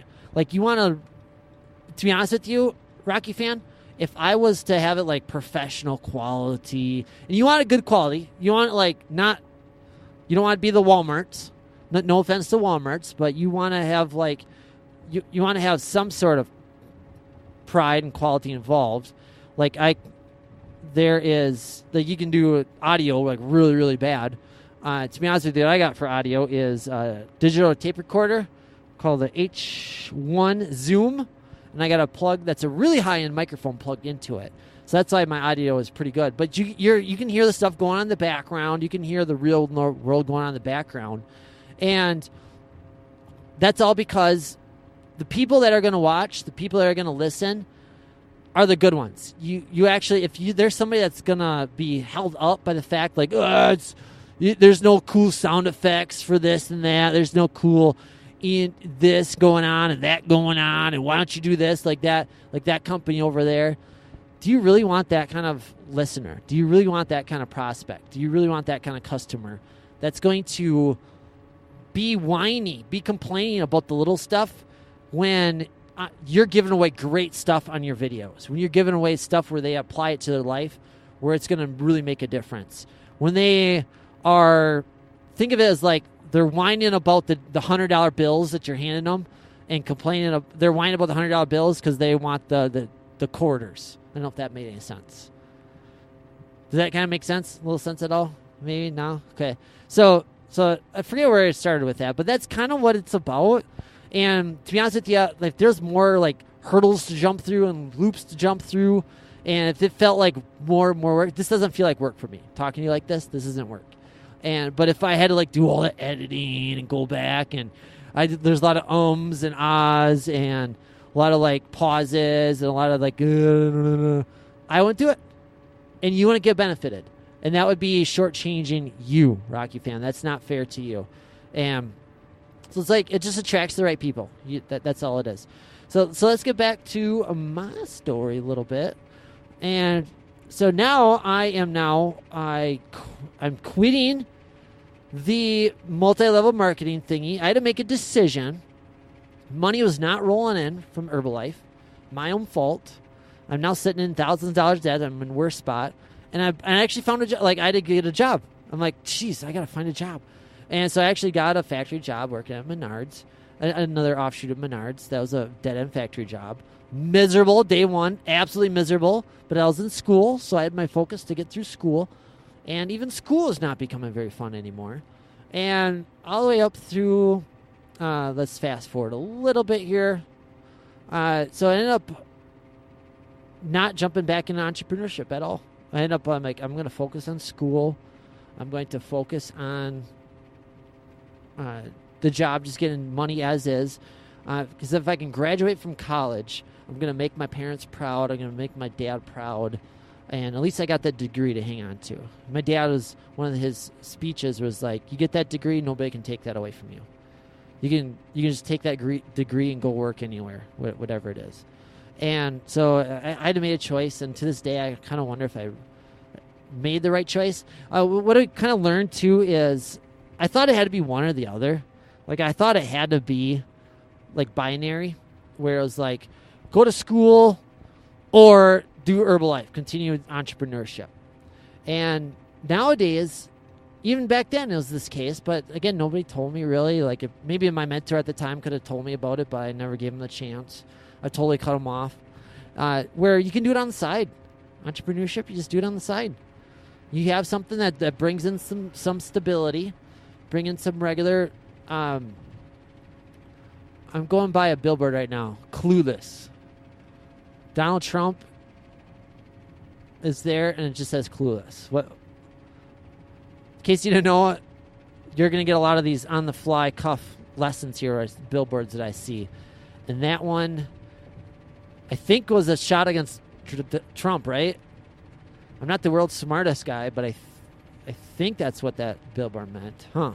Clueless. Anyways, I could have just did it on the side. I could have just worked at Menards, went to school, and then just continued to work my side business like that. There's no reason why people can't do that nowadays if they want to build something, if they want to keep something going.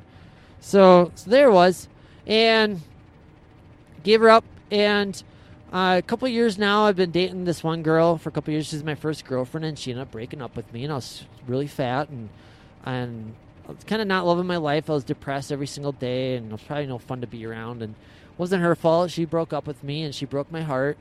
And I was in school and kind of miserable, and I was miserable at work, miserable there, like, and she broke up with me, and I was crushed. My one, like, goodness in my life.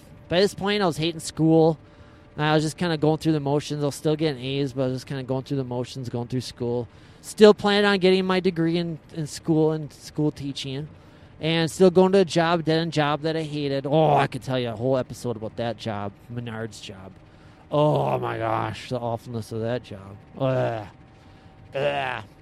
And my the only reason I kind of made it through school is like I gotta make it through school so I don't have to do this the rest of my life. I was surrounded by people that were lifers, Menard's lifers, there for like 20, 30 years that hated their life, hated it. Alcoholics. They would go from their job right to the bar just to like have some fun. Like it was basically like half their paycheck got spent at the bar just to like make up for the miserableness that they were going through at that job. So that's what made me get through school. And anyways, she broke up with me, this one girl. And I was super fat. By this point, I was pretty super fat. I was like 80 pounds-ish overweight. And I was crushed. I was heartbroken. I was suicidal. I was like, I don't want to live each day living with this pain. I had a pain that would not go away when she broke up with me. My entire identity was wrapped up with her. And so I had myself a mission. You want to hear about the story? So it was about a couple weeks after she broke up with me. I was still down the dumps. I was still depressed. I was still in a funk. I was still contemplating suicide. But I wasn't dumb enough to know that... Hold on, can I get a drink of water real quick? Un momento. Thank you.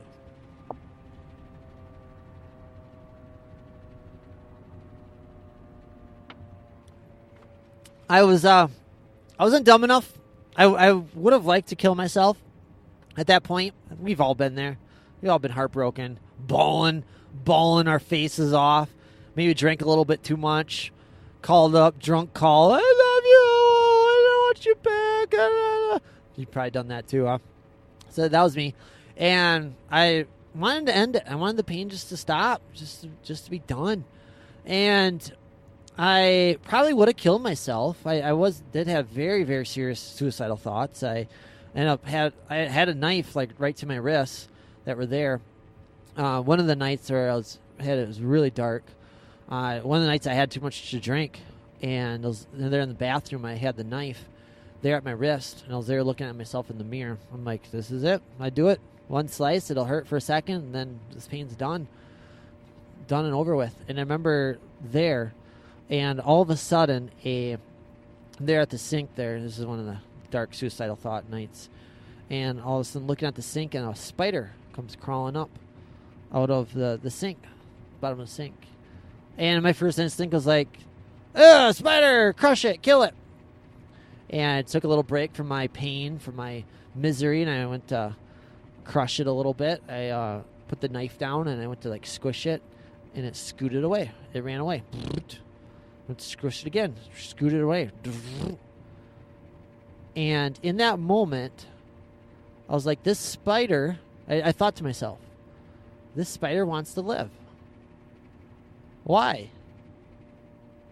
Like it has no idea, like, here I am ready to end it, ready to kill myself. Like, I don't think I would have that night, but who knows when you're that drunk? Who knows what dumb decisions that we make?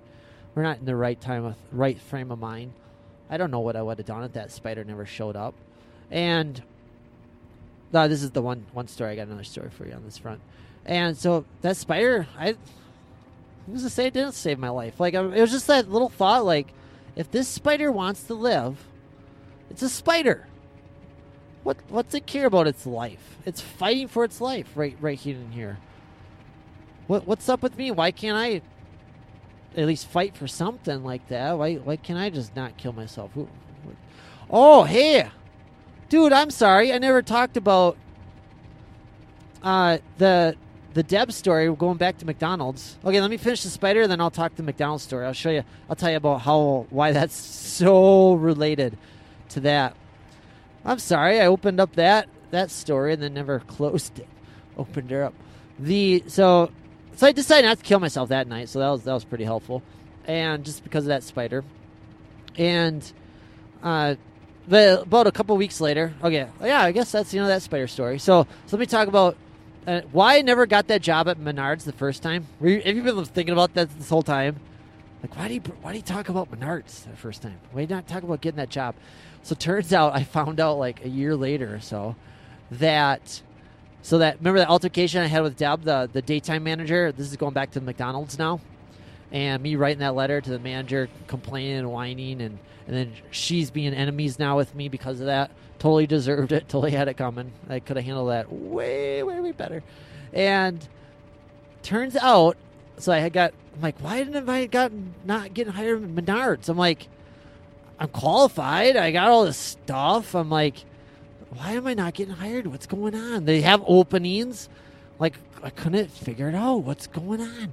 Come to find out that Deb's brother was actually the hiring manager. It was actually her brother that was doing the managing. He was doing the hiring. So he looks at my little application / resume, whatever they called it those days. Like it was before I had a resume. I just filled the application. That's kind of what they do. And I put on there McDonald's worked at that McDonald's that over yonder there. And the guy's like, oh, that McDonald's? Oh, my sister works there. Let me ask my sister about this guy. So he calls up Deb. I don't know if her name's Deb. To be honest with you, I don't remember. I'm just using Deb as a placeholder name for now. Because to be honest with you, I totally forgot what her name was. It could be Deb for all I know. So if this is her name, then so be it. So he calls up his sister. Hey, sister. So I got this Eric guy, and he wants to work here. What can you tell me about him? And she's like, oh, he's a jerk. Don't hire him. He's a bleep hole. And she just sours my name. Totally sours my name. Nothing to do with my work ethic at all. Nothing to do with my smarts at all. Nothing to do with my hard work attitude. Nothing to do with my availability. Nothing to do with that. She tells him what a bad person I was because of that episode. Now, in that moment, she is the lesser human being in this, okay? Because of her feelings towards me, she's letting that affect. I was a fabulous worker. I don't mean to toot my own horn, but that was pretty awesome at McDonald's there. That was pretty awesome. And no, except for that one time, I always had regular complaints against me, but I was always working my butt off, and managers and people always loved me, and I was always always a team player, but I would have been a great employee at that time for Menards because I was super hard up for work. I was super desperate. I would have been so thankful to have a job. I'm like, yes, thank you. I'm going to work my butt off for you. You're giving me a job. You're giving me income. I was hurting for money. So I've been a super employee from Menards at that point. So Deb, definitely, but that's how it goes, Rocky fan. One instance like that can be like a ripple in time for the rest of our life. These one little thingies that trajectories that impact the rest of our lives. And that was one of them. So I headed down that route of I met some amazing human beings there. I'm definitely not glad that happened because I met some awesome human beings heading down the path I did, working at Menards and working at all the various jobs. I would have never started the Herbalife thingy. I would have never read that book, Rich Dad Poor Dad. Who knows if I would have ever read that book. I was so hard up in school and textbook this or that. And just reading that book alone, it planted a seed in me that ended up sprouting years later. And that where it started sprouting was actually just in the last couple of years. And that's where I'm at now. Starting up there. So, does that help that story there? Does that help tie a ribbon on that story where that ended up cropping up? I guess the moral of that story is don't make people mad unless you really absolutely have to, because they'll remember it. People repay an injustice to them more so than everything else. So you never know. But it worked out awesome and well. Just so you know. So anyways, she broke up with me, and I'm heartbroken, and again, I want to end it. But in that moment, I decided that I wasn't going to end myself. I wasn't going to sue myself. However, if I could, I hear about people dying every day in car accidents, people dying every day, and stupid stuff going on. I'm like, why can't that happen to me? So I decided that if there was going to be an instance where I was going to be in an accident, that I was going to die. I wasn't going to take evasive action and avoid an accident, like if there was going to be something else going to happen, I was going to go ahead and let it happen. And so sure enough, one day, so weird how this turned out, just so weird. It was just like, so I was actually praying to my God. I've been religious my whole life. I've gone through ebbs and flows, places where I'm really strong and then places where I'm not. And I'm sorry to admit it, like the places that I got really strong was when I was like super desperate and wanting God's help and all that. So I was like, that's where I was feeling as a Christian, was like I was only asking for help when I needed it most. And that's like I won't get into talking to you about a religious lesson here, but just so you know where I'm coming from, I am actually quite Christian and big believer, follower of Jesus Christ, and it's why I'm talking to you today, because that's the calling that I feel compelled to share with you. That's the charge, the mission that was been given to me to get out to you, good dear doctor, to you, Rocky fan, small business owner. So now I was praying to God, like, oh yeah, I can just end my life, I'd be okay with that, just make this pain stop. And I was driving home one day, and I was actually working at my parents' house. My dad was putting on a roof on his house, and this is in the summer, a couple weeks after she broke up with me, and I was like helping him out, putting on this roof, and I was driving back from there, and again I was in misery. I noticed when I was around other people, like the misery would kind of go away, but as soon as I was by myself, like there was just the misery and pain would just come right back. And so I was driving back home, and kind of wanted it to happen right then and there. And so sure enough, I was coming up across an intersection. It was it's up in Chippewa. I don't know how familiar are you with this area, Eau Claire and Chippewa area, but it's a place called Four Corners, and it's a very hot spot for accidents because it's a two-way stop. One side's got the stop signs, and the other way's got the right of way. They just plow right through, and it's very easy for somebody to think that it's a four-way stop. Which is kind of how it's structured. There's businesses on each of the corners, and I think they call it Four Corners because the restaurants is there or something like that. And so I'm cruising up, and it's like 45-ish miles per hour or something through that intersection. And there's a car that pulls out in front of me. I'm cruising through. And there's a truck that pulls out in front of me. And I'm heading straight towards it. I'm not wearing a seatbelt. I have it's a Eclipse car. I forget what year it was. Eclipse, a sports car that my dad did not want me to buy because it was super dangerous. It was super fast. But I had to have myself a sports car. And it was like the first car that I bought. Like I went to the dealership, and I'm like, I'm not leaving here until I'm buying that car. It's kind of one of those things. And my dad hated that car because he was like, it's super dangerous. I'm worried that my son's going to die in it.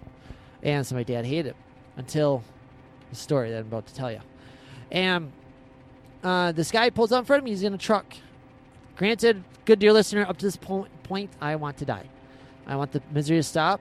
And I've been praying for this moment for the last couple weeks, ever since the spider incident, where I'm like, okay, I guess I'm not going to kill myself, but if there's an opportunity for me to die, I'm going to go ahead and take it. There's an opportunity for me to jump in front of a bullet or something, then I'm going to go ahead and do it. And I'm not going to kill myself, but I'm not going to fight to stay alive or whatever it is. And so there it was. I'm driving down, I'm going about 45-ish, across this intersection. This truck pulls out right in front of me, and I headed straight towards it. I'm going to about the T-bone it right in the side. And this guy, he pulls out, and he knows that he messed up. He knows that I don't have a stop sign. He knows that I'm going to hit him. He cringes up. He's like, ah! He like puts this look on his face like he knows the impact's coming. And I'm headed straight towards him. And I make a split-second decision. I'm like, I'm hitting him. I'm not going to swerve. I'm not going to do nothing. This is happening. Because this is what God put in front of me. This is what I've been praying for all of this time. Here it is. Now I'm at least going to get an accident, probably going to die, and at least the pain will be over. We make the stupidest decisions when we're in the pain. when we're like right in the middle of the pain. We just make the dumbest decisions. So there was him heading straight towards him, and then this all happens like in like 2 seconds. So of that second, I make that, okay, I'm going to hit him. And then the last second of it, I'm like, you know what? I don't want to die. I don't want to die. I don't know. Last split second, I swerved around him. I like swerved around him, and it was like I was skating on ice. It's like, I don't know if you've driven in driving winters at all. In Wisconsin here, we deal with it every winter, and where we just like really icy, sketchy roads, really slippery. That's what it was on. I just went around this guy. I like swerved it to the right. I'm like going back and forth, fishtailing back and forth. And I 360'd. Landed right in the ditch. And I sat there. And the truck goes on. And I sat there. And I was alive. And I was like, what the bleep just happened? I'm supposed to be dead right now. I am supposed to be dead. I actually decided to be dead prior to that. Why did I just make that split-second decision? Like, you know what? I don't want to die. I want to live. What just happened? It's like I didn't even have control. It's like something, someone, some power took over the wheel, and I didn't even have a say in it. I actually made the decision, good listener, prior to that. I'm like, this is what's going to happen. I'm like, what just happened? I don't know if you've read a book. It's called The Traveler's Gift by Andy Andrews. Phenomenal book.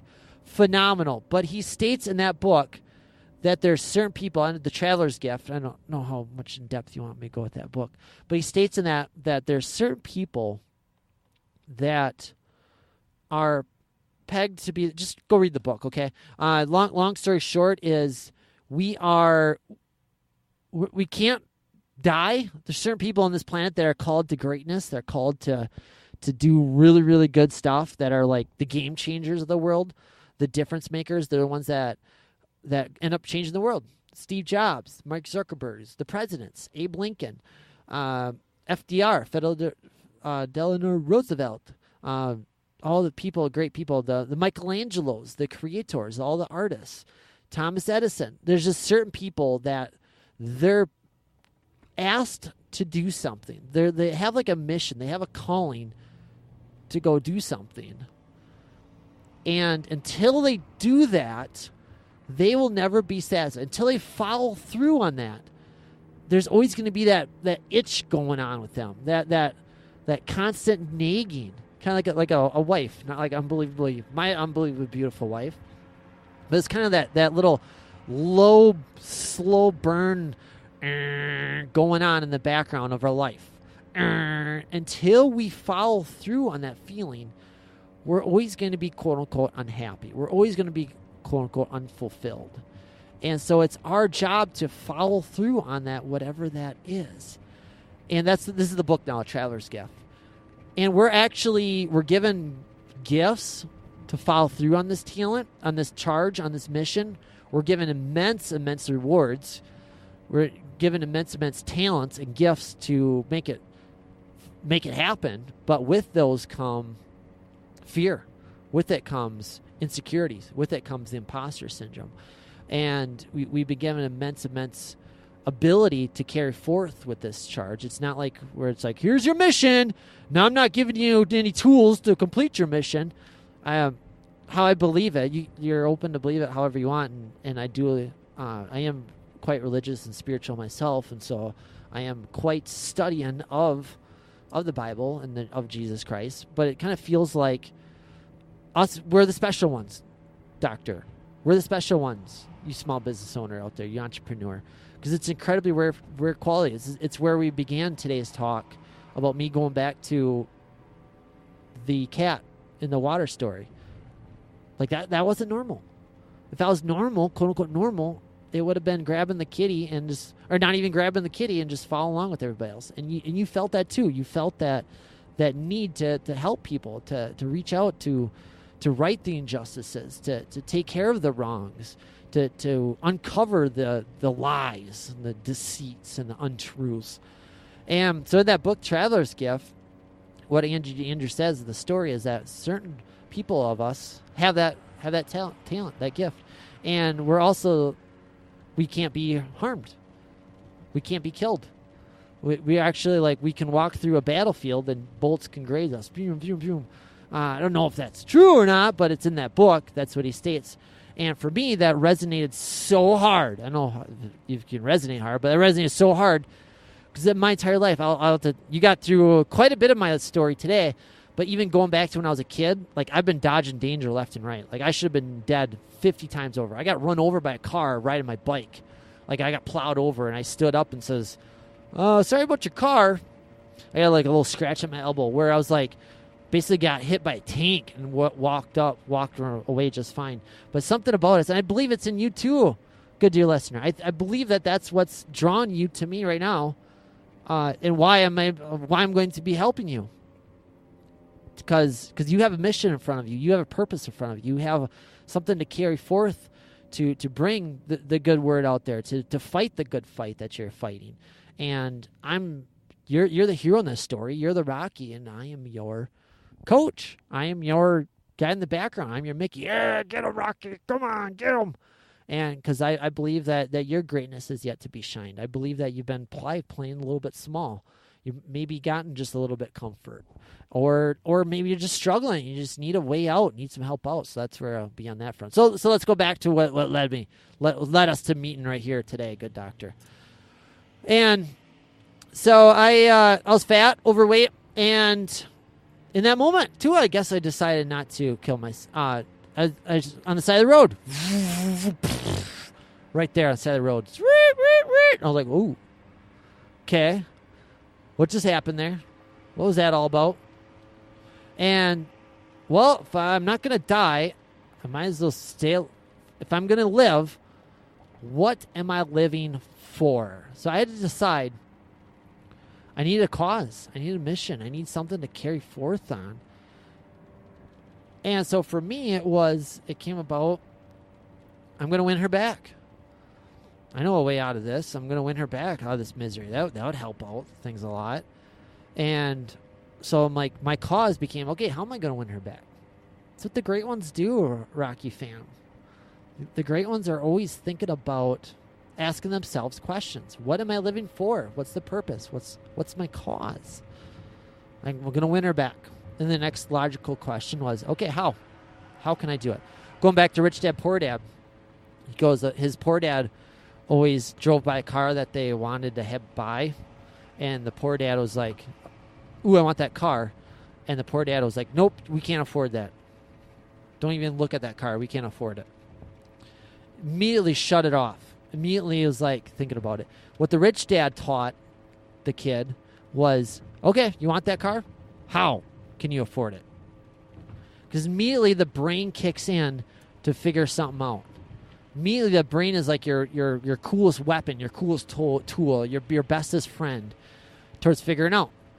It's like a to-do list. It's like a task to do.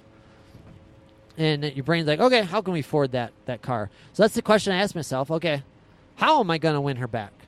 I'm like, well, not being fat will certainly help. So now my cause became, the ultimate mission was to win her back. And my mission was to lose all of that extra weight, all of that extra poundage. So I jumped into a weight loss journey. And I started working out, started eating right, started exercising, started picking up every book that I came across, started losing lots and lots of, I was losing pounds each week. Every week got better and better.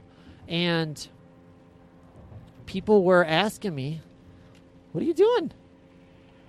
What are you doing? You're losing this weight. And I'm like, oh, I just did this workout. I just ate these meals. I just avoided these things over here. And I would tell them about it.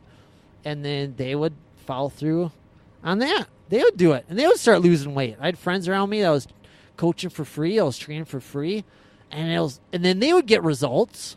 And then all of a sudden it was like flashbacks to me being in grade school, me being in high school, where I'm teaching everybody around me. And I'm like being anxious when the tests come in. I'm excited to see what my quote unquote my students how they did, and seeing how my tutoring students did, and hearing about that. And I was super excited because I'll be all excited about what result that my client got when I told him about, oh, you just follow this diet, and then we'd check in with in a week, and they'd be super fired up because they'd lose like a couple pounds and they'd be all excited, and I'd be so excited, and I was just like, I love this feeling, and this is just so much fun. And the people I was training, people I was talking to, were like, Eric, you're really good at this. You're really good at this. This should be your life. This should be your career. And I was like, oh, what, a personal trainer? Yeah, you should be a personal trainer. And immediately it was like, no, I'm not good enough. Who am I? Nobody will listen to me. I'm a nobody. That's like intimidation stuff there. That's like the big deals are over there. They're the personal trainers. No way could I do that. And eventually that was another fear that I worked through, another thing that I get through on that regards. And so I turned to, eventually I was like, that would bring so much satisfaction. If I could just do this for a regular basis, that would be so much fun. If I was able to get over my hang-ups of my fear of going into it. So I looked into it, how much, what would it take to be a personal trainer? I just looked, that'd be a pretty awesome life if I could be a personal trainer. And it turned out, you needed to be certified, and a degree would help. So I switched everything over to become a personal trainer in college, switched it all over, got certified, and then jumped into the world of being a personal trainer. And it was awesome. Awesome. Until the same issues that plagued me for my entire life started cropping up in being a personal trainer. My fear of asking for the sale, my bucking authority, everything came about. I loved what I did. I just didn't like that the gym I was working at. And that's where I met my first chiropractor. I was a personal trainer. We went on and we did joint ventures together. I became one of his quote unquote henchmen, helping him out as his world. I went into him for regular treatments and chiropractic care, and it was making a big difference in my life. I started sending my clients to him. They started making a big difference in their world. And that's from this one chiropractor ended up making all the difference in my life. And just because, as far as what chiropractic is all about, I was part of the 93% that felt like it was just cracking backs, adjusting backs, fixing necks, backs and necks. That was it. And this chiropractor, sure, I haven't actually got permission from him yet to actually talk about him. So we'll just call him Dr. D from now on. Dr. D. He was amazing. He was like everything that was right in us humans, everything that is cared about as far as us humans, what it meant to be a chiropractor as far as healing the whole body. And I'm just amazed by this guy. And that's where I actually first met him, was he was giving lectures and talks about nutrition. He talked about healing up the central nervous system, about feeding your nerves, and about how that's really the issues going on, about what happens. He shared success story, and that's where I just became a huge believer in chiropractic care right through him, and helped I was getting treatment from him, helped I was going in for adjustments, and it was working. I had really bad posture. I was in so many accidents growing up, and it just made a big difference in my world. And it just felt good, just felt better. And anyways, so there was a personal trainer at the club there, and that's a long story there as well. I ended up breaking free from the training world, personal training world, and to be honest with you, I was like getting a little bit burnt out. I was feeling like, I don't know if anybody told you the story of the sand dollar story, whereas a grandpa and his grandson were walking along the beach, and there was thousands of sand dollars that got washed up, where if they don't get back into the water, they are going to die. They need the water to survive. Hold on one second. Just got to take a little drink of water. Be right back.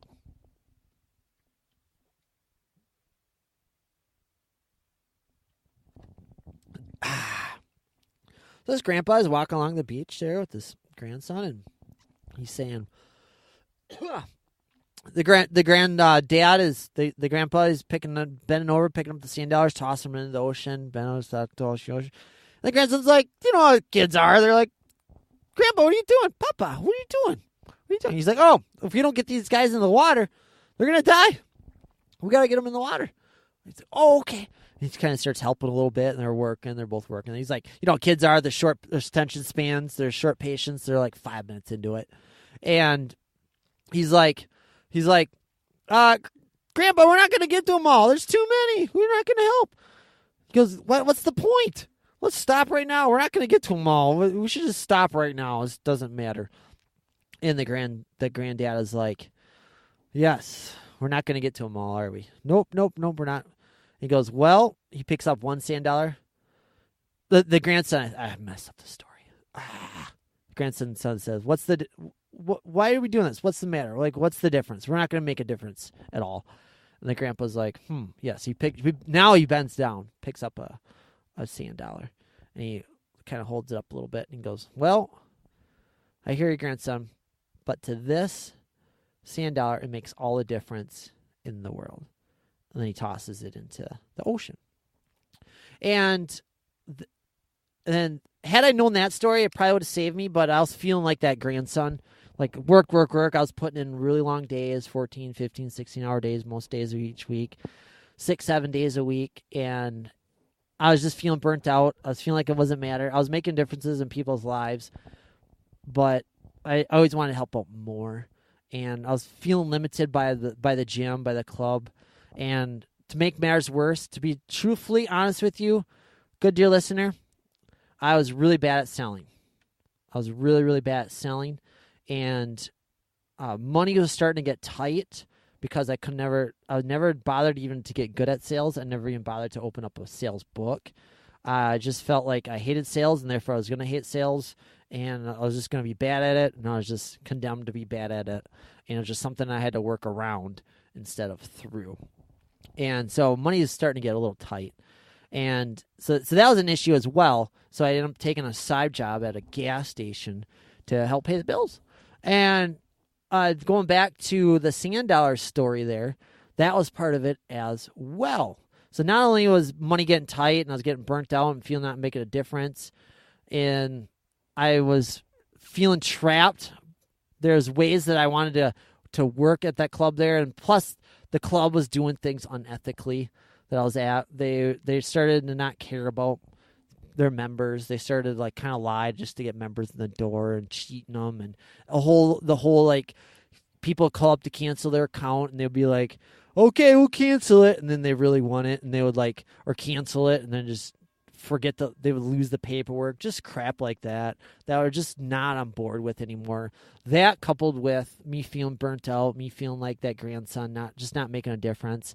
I would go out, fight, speeches all day, train all day, make a few differences in people's days that in people's lives that day, and then I would go out to the grocery store to buy my chicken and my healthy food, and I would just see grocery cart after grocery cart after grocery cart of just crappy food, and I would just be mad. I was just like, I'm not making a difference at all in the world. And that's where I realized that's what brings me immense pleasure. Rocky fan, that's how you know you're in the right spot, when you do something and it feels good. Like, it feels good to help those people. It feels good to have that testimony. It feels good to have that miracle transformation, don't it? Knowing that you did that, and then you want everybody to have that, and it gets frustrating when you're like, why isn't everybody doing this? I guess that applies more to the amazing chiropractic doctor out there versus the entrepreneur, small business owner, but that's kind of how it goes. And so that coupled, and then so I started working this side job on the side there, this gas station job, just to help pay the bills. And that was like even more miserable. And what I knew I needed to do, Rocky fan, I knew I needed to branch out on my own. I knew I needed, like, I could help people the way that I wanted to help them. I still had fear surrounding the sale, getting through the sale, but I was kind of able to work around that if I was able to, like, really be upfront about everything and, like, try not to close them and trick them into selling. Like, that was, like, not helping. But even if I was really good at sales, like, I still wasn't on board with how they're conducting things.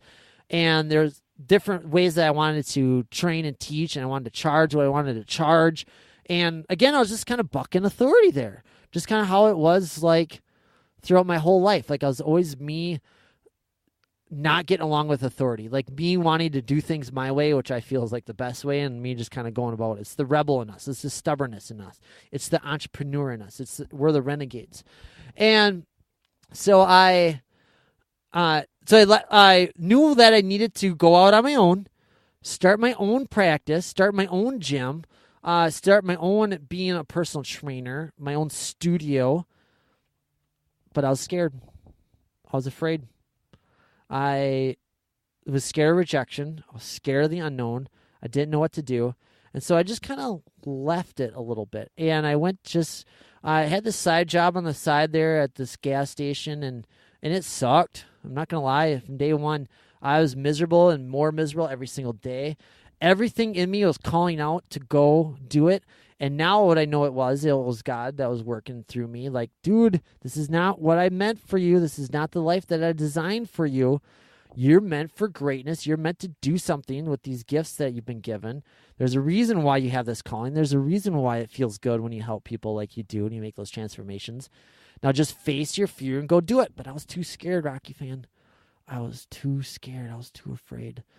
And one of the best things is probably one of the second best things that I ever did, and something I'm extremely ashamed of, but I don't know what would have happened if this didn't happen. It's almost like subconsciously something took over me when I was working at that gas station, and an opportunity came up there for me to take some of their money. And I wasn't hard up for money. Like, money was okay. I was doing all right. Like, I was budgeting pretty well. I didn't have any addictions, no drugs or anything like that. Nothing to really spend the money on. But it was like something about going to work and then me being able to create my own income, which is what attracted me to being a trainer in the first place. Like, the more results that I get with people, the more I'll get rewarded. It attracted me to an entrepreneur. And now I realize it was the entrepreneur in me that was like firing out. I was like, no, this is what you got to do. And I was caught. I was stealing from them, and I absolutely deserved what I'm happy is, and I got caught, and I was looking at the rest of my life, and this is like the worst thing I've probably done my whole life. Like, I've been straight and narrow, like never. I think the worst I ever had was a speeding ticket, and I was never in trouble, even though it was like the employment places I was working at. Like, I was just like super talented, but like a little bit of trouble, like a little bit of a renegade, a little bit of a diva. But never nothing like this. And so what it was is like showing up to work every day and just working 8 hours and getting like $70-$80 or for whatever it was after taxes. And that being like, no matter how hard I worked, no matter how many great ideas that I had. Oh, I got to tell you about that.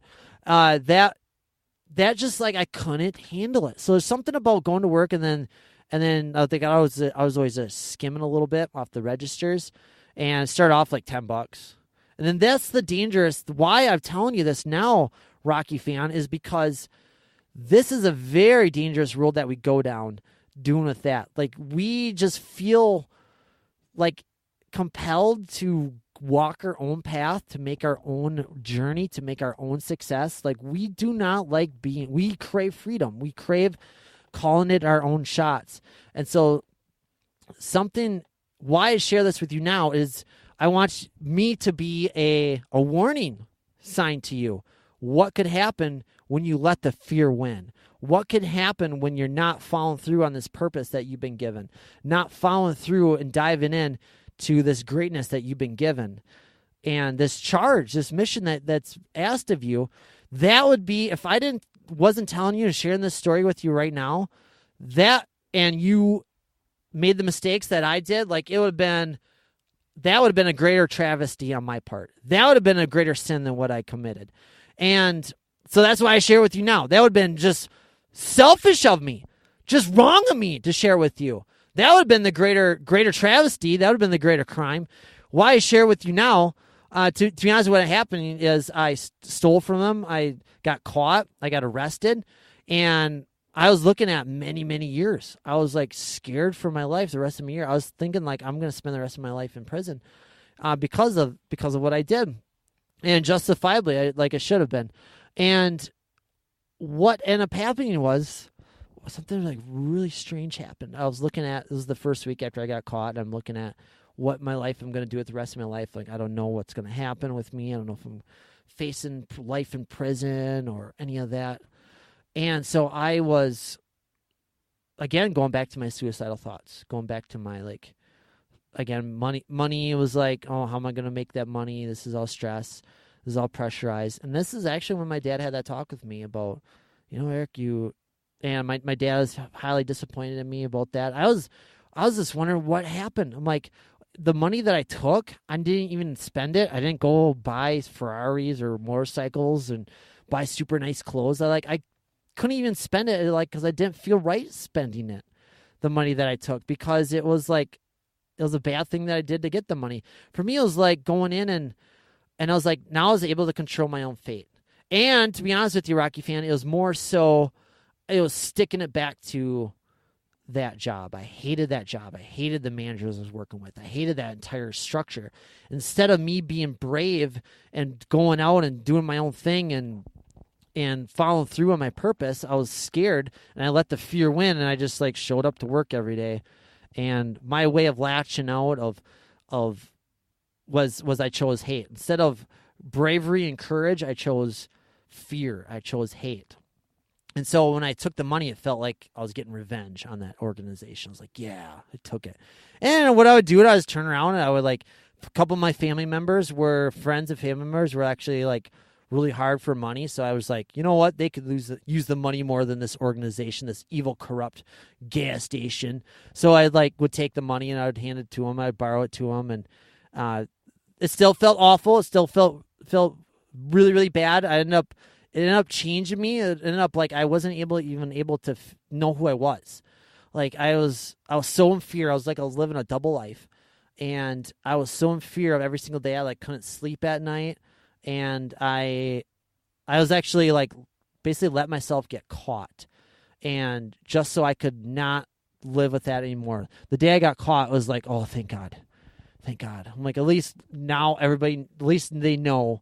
And I don't have to live like this anymore. I don't have to live in fear. I don't have to wonder if I'm going to get caught. It was just thank God. And I've since studied criminal ways and people that I've watched a lot of monk and people that actually get caught. I'm oh, yep, that's what happens. What happens? We kind of let ourselves get caught. That way we can, it's subconsciously we get ourselves out of it. And that's exactly what happened. And so now, so what ended up happening was what really started the hate for this place is my entrepreneur brain would not shut up. I have no other way to put it. My entrepreneur brain would not, my marketing brain would not be quiet. I had ideas after ideas of way this gas station could drum up customers to make the customer experience super fun. I had this one idea that I actually posted to corporate, but say, anybody's got an idea, go ahead, submit an idea. And if it's cool, we'll give you $25. And so I'm oh, okay, I got this idea. And I don't know if I'm going to tell you about the idea because it's actually a really good idea that I'm actually going to use in a couple of my other businesses. And maybe when we're talking with each other, that's what will happen. And I'll share with you the idea that I got. But anyways, I wrote up this plan for this business, for this gas station, for this plan, and I submitted to corporate. And it was actually a really good idea. So the boss calls up the next day, and first up, nobody does that, ever. Nobody has submitted an idea for years. That tells you how rare that I was. And so the corporate calls up my manager and asks her, she's actually an awesome person. She's actually a really good person, but she is not a very good manager. I'm going to be outright and just say that she was, again, there's ways I'm you're doing this managing all wrong. She was throwing her employees under the bus left and right. She was a massive, massive kiss butt. And to be honest with you, she's no different than 800 billion, 80, 90% of managers out there. And the fault wasn't in her. The fault was in me and putting myself in working for a job like that when I knew I was meant for so much more. And that's why I'm talking to you now, Rocky fan. So anyways, I had a lot of despise on her. It didn't hate her as a person. Just didn't like her as a manager. And didn't agree how she doing things. I was not for throwing her employees underneath the bus. And I was one of them a bunch of times. Getting tossed, that way it hurt. She didn't have to look bad in front of her boss's eyes. And so she, again, not a bad person, just not things I agree with on a management front. And so anyways, she gets a call from her boss, and he's asking, hey, did who submitted this idea? Did one of your employees submit this idea? Yeah, this is a pretty good idea. And she's like, what? No, and nobody submitted it. And they said there's the name that the person that submitted the idea is my name. And so she puts the phone down and she asks me, Eric, did you submit this idea over here? I'm like, yeah, I submitted the idea. It's pretty good. What do they say about it? Oh, okay. She gets back on the phone with her boss over at corporate there, and she goes, yeah, I guess it was him. And he's like, oh, okay, yeah, it's a pretty good idea. I just want to know who if it came from you. Apparently, I submitted it wrong. Like I was supposed to submit it to a different department. It wasn't supposed to be the corporate department, or they're just wondering like who to submit it to or something like that. I don't know. Anyway, she gets off the phone with him, and she hangs up the phone, and she submits to chewing me out, yelling at me the rest of the day because I did not okay it with her. I did not get permission to her because she looked bad in her manager's eyes for like a second. And she didn't look that bad, but that's the way she took it. And you hear about like this story, like this could have been anybody's story a million times over. Anybody working at an office type place or a place with their employees and managers. Like this happens all day long. Like this is no special case. The special case was me deciding to not do anything about it, for me to actually stay in a position, for me to let the fear win, for me to not trusting my Lord, for me not trusting my mission, my purpose, for me not trusting my talents to go out there and do something about it. Instead, I let the fear win, and I did continue to take it. And then there was other instances where I was like just despising this place where I was working. And I had a choice. I could have walked away. I could have got away, but instead I decided to let the hate consume me. I decided to let the miserableness consume me. The fear consumed me. The fear just got stronger and stronger and stronger. The imposter syndrome got stronger and stronger and stronger. I'm like, oh, I went out and tried my own business. It would never work. And so I just decided to show up every day to work. And again, my entrepreneur spirit in me just kind of took over with that subconsciousness. And I took, and it didn't even feel good. It was like, it felt good. Like, yeah, I'm getting back at them. Yeah, you don't deserve this money. I have friends and family that are struggling to pay their bills. They deserve this more than you.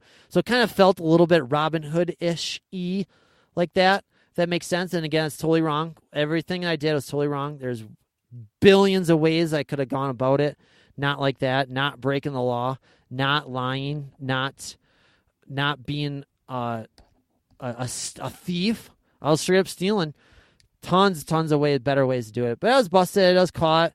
And to this day, I say it's the second best thing that ever happened to me. The first thing, actually meeting my wife right now. And we were dating at the time when I got caught.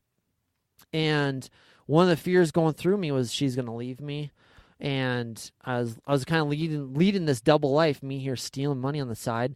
And never ended up spending any of it. Gave most of it away. Not even giving most away. Sorry, I gave a little bit of away, but I just kind of hung on to it and hid it. I was like hiding it.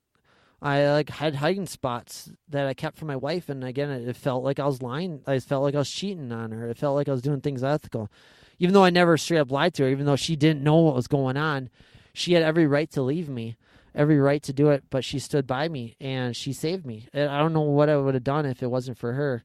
I don't know how much misery I would have been in if it wasn't for her. But she decided to stay, and her love. And just the immense outpouring I got from her family, from my family, the immense support. Like, I was like, wow, people should be hating me. People should be like not talking to me ever again. Instead, they're showing support. They're showing like wondering what happened. Was it okay? And that week, or the week after I got caught, I was actually going back to getting ready to end it, getting ready to suicide myself. And what ended up happening was a little bit of a family get together. And it was like her family's birthday party. Every quarter they have everybody had a birthday in like 4 months, get together and they have like this big bombastic blowout birthday party to celebrate everybody's birthday in the last 4 months. And I was there, and it just so happened to coincide with a few days after I got caught, and I was contemplating suicide, contemplating what I'm going to do with the rest of my life, me getting ready to go to prison for the rest of my life.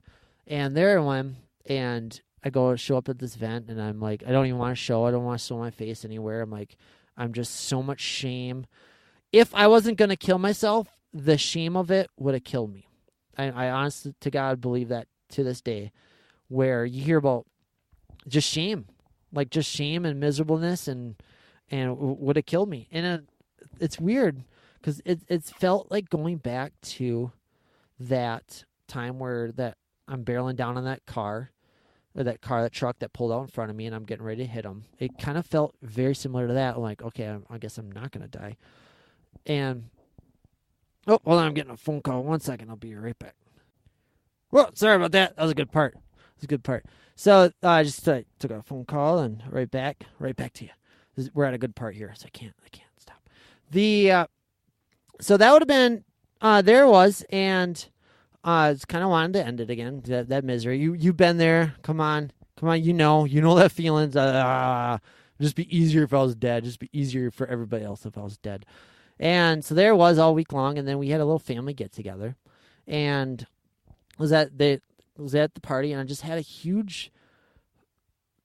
People were asking me questions about it. Like, it was almost like they gave me the benefit of the doubt. Like, they want to know what would happen because they knew who I was going up to that. Like, they didn't let this mistake define me. They let me, myself, and my integrity and my nature go into it, and they were wondering what else was going on that led to this. And it was just huge, like, just the love I was feeling that day, particularly from my wife's. This is even before we got married. This is what happened. And when we got, so we were engaged at the time, to be honest, as well. Anyways, this is my wife's mom, and I call her my mother-in-law. She's like just an amazing human being as well, just an angel on this world. And to tell you a quick story about my mother-in-law, we're talking about winning the lottery or talking about money or something like that. And I was talking about like some $10 million. I'm like, most people, if they have $10 million, like, I forget the question I asked her, but if she says, we were just bringing up like a $10 million something. And she goes, oh, if I had that much money, it'd be so much fun giving it away. She was like, oh, it's so exciting giving it away. And I'm like, oh, what a great thing to say. Because that's what brings her joy. She loves making money to give it away. And that's what brings her joy. So anyways, back to me and my story. So there it was. And then that night, I'm contemplating suicide, thinking about what prison is going to be like. If I am going to be going to prison, what's that going to be doing? And how's that going to affect my wife? Oh, it's just awful. And that night, after that incident, the reunion, the family party like that, I'm laying in my bed. I was actually at my sister's house. I was doing some house sitting for her when she was there. I was doing some babysitting, some / house sitting, and I was there. And I was laying on the couch, and I was kind of staring up at the ceiling, and all of a sudden, I was misery, and then I was kind of thinking about that event, that day's event, that party, like that, and just immense love somebody shared with me, and I was just thinking about love, and all I did was just think about love, and all of a sudden, like this, I can't explain it. I've heard it, other people say it too, like this immense calmness just came over me, like this something. Like, you can call it the spirit, you can call it God, you can call it like just love, just pure love just came in me. And it was like this voice that was in my head that just said, we're going to use this, Eric. We're going to use this to go change the world. We're going to use this to help people. We're going to use this to show people to not fall into the same trap that you did, to not make the mistake you did. We're going to use this as a springboard. And there's like, we're going to use this to inspire, to help change other people's lives. And I just, I don't know, it sounds different. Like Jesus is there. It was almost like Jesus was there talking to me. And it's just saying, it's going to be okay. You just have to trust me. This is all going to be for a good reason. This is all going to be for a good cause. This all happened for a reason. You just have to trust me, and it will all be okay. And it's just this immense calm that just overtook me. Just immense peace, serenity. Up to that moment, all week long, I had like trouble sleeping. I got trouble even talking, even trouble functioning. There's just misery and depression and shamefulness. Like, I figured out if I wasn't going to kill myself, that's what was going to kill me right there. Just the shame of just the dishonor that I brought my family, just the dishonor that I brought those that loved me. But in that moment, I was like, it's all going to be okay. So it was. And ended up being really, really odd. Ended up being really, really weird. The judge ended up waiving everything. I was sitting in front of the judge, and he goes, you know what? You've been great up to this moment. You've been awesome. This is like the one mark on my record, on my career, or whatever he calls it. And he goes, you know what? I'm going to give you a second chance. Don't mess it up. And he waived it all. Everything got cleared. They dropped the charge and everything like that. And so I actually, like, it's tempted. I get questioned all the time, like, why do I share that story with you when I could easily sweep it underneath the rug, easily not tell you about it, easily hope that you don't find out about it, and all that. And I get asked all the time, and I'm like, because it'd be selfish of me to not share that story with you, to not tell you about my mistakes, to not tell you about my mess ups, to not tell you about the thing that started me down this entrepreneur journey myself. Or right after that is when I started jumping into business, and that'll be a talk for a different day. You're already at, what are you at, 2 hours already? Wow, you're amazing. And so I'll share with you some other day. But basically, I jumped into entrepreneurship. I jumped into starting my own business. I actually started into, I just started reading books. I just started working on the side, and in the meantime, just jumping into books and studying and entrepreneurship and business. And I realized what letting fear win, where it got me. So now I'm like, it's like one of the best things that ever happened to me. It's the second best thing that ever happened to me, because I have no choice but to face that fear of rejection, to fight it down. And now it's even more so. Now I feel that presence every single day. Every morning I wake up and I'm like, help me serve, Lord. Just help me serve. Just help me help others. And this has led me to talking to you now. It's actually, I got to tell you all about the chiropractor. Me meeting back with the chiropractor, and why I'm actually decided that it's the chiropractic world that I'm going to help immensely. That's probably another hour-long talk there. So I'll get to that in just a second. I got to run right now. We'll pick this up. We'll pick this up where I'll be talking about the chiropractic world, okay? Right where we left off. And me actually jumping into the world of entrepreneurship. I'm going to talk to you about bunch of my failed businesses already, and let me to talking to you now. I'll be right back. It'll feel like a second for you, but for me it'll be a little bit of time. So I'll be right back. And I'm back. Woo! What was the last 2 seconds like for you? How was it gone for about an hour or so? And anyways, we're going to pick up right where we left off. But before we do, can I just give you a big shout out? Can I give you just a big thank you? Just to, not so much for listening this long and getting this far. It speaks volumes about the kind of person that you are, and just the fact that you listen a couple hours in, hopefully get something out of it that'll help you. Hopefully learn a few lessons. Hopefully learn from my mistakes. They apply to your own world or people that you may know. But just a big thank you to you for you being you, for you standing up for what's right. Being in this world of being a chiropractor and being an entrepreneur, it's not easy. It feels like we got the world against us pretty much 24/7, and there's no safety net. There's no security, really. Sort of is, but it's actually more security than the 9 to 5. Just look what happened to my dad. That's supposed to be the safe route. But just a thank you to stand up for what you believe in. Thank you for being who you are. Thank you for being brave when you're feeling that fear. Somehow you got here to this point, doing something right. So, and more, thank you for taking care of those people that you take care of. Thank you for standing by them in their times of need. And thank you for standing up for what you believe in.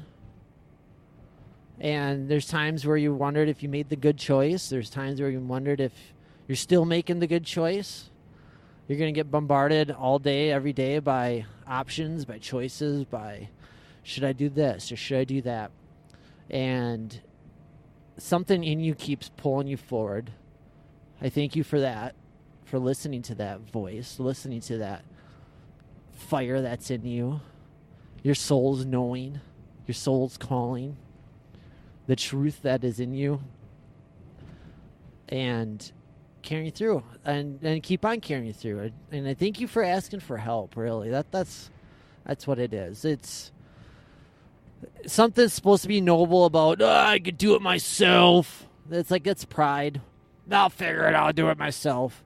And really, like, your star just shines a little dimmer if that's the case, because you're meant for greatness. You're meant for something special. You're meant to carry on and change those lives, and it's just an incredibly rare gift that you have. And by doing so much stuff that you got to do like that, it just dwindles away from what you could really be focusing on, what you could really be making good change happen. So I'm just really, really proud of you for asking for help. And the thing that's going to make the biggest difference in your business doctor, in you entrepreneur and small business owner, Rocky fan you, is marketing, is selling, is feeling that fear and carrying on anyways, is things that you don't want to do that you know you should, that scare you, that would immensely help out your business, but something's holding you back, and it's fear, and you don't want anybody to know, but you do it anyways. I just love you for it. So let's pick up where we left off. I was just talking about it would have been selfish of me to keep that story from you, to keep my mistake from you. That would have been, in my mind, that would have been the greater travesty, the greater sin, the greater mistake. And also to get it out there, to really ask for your forgiveness in it, and to approach you knowing that I know what I did, I know how I'd grown from it. I wouldn't to be even talking to you if that wasn't the case, and I have to tell you that way, out of fear that it could happen the same way to you.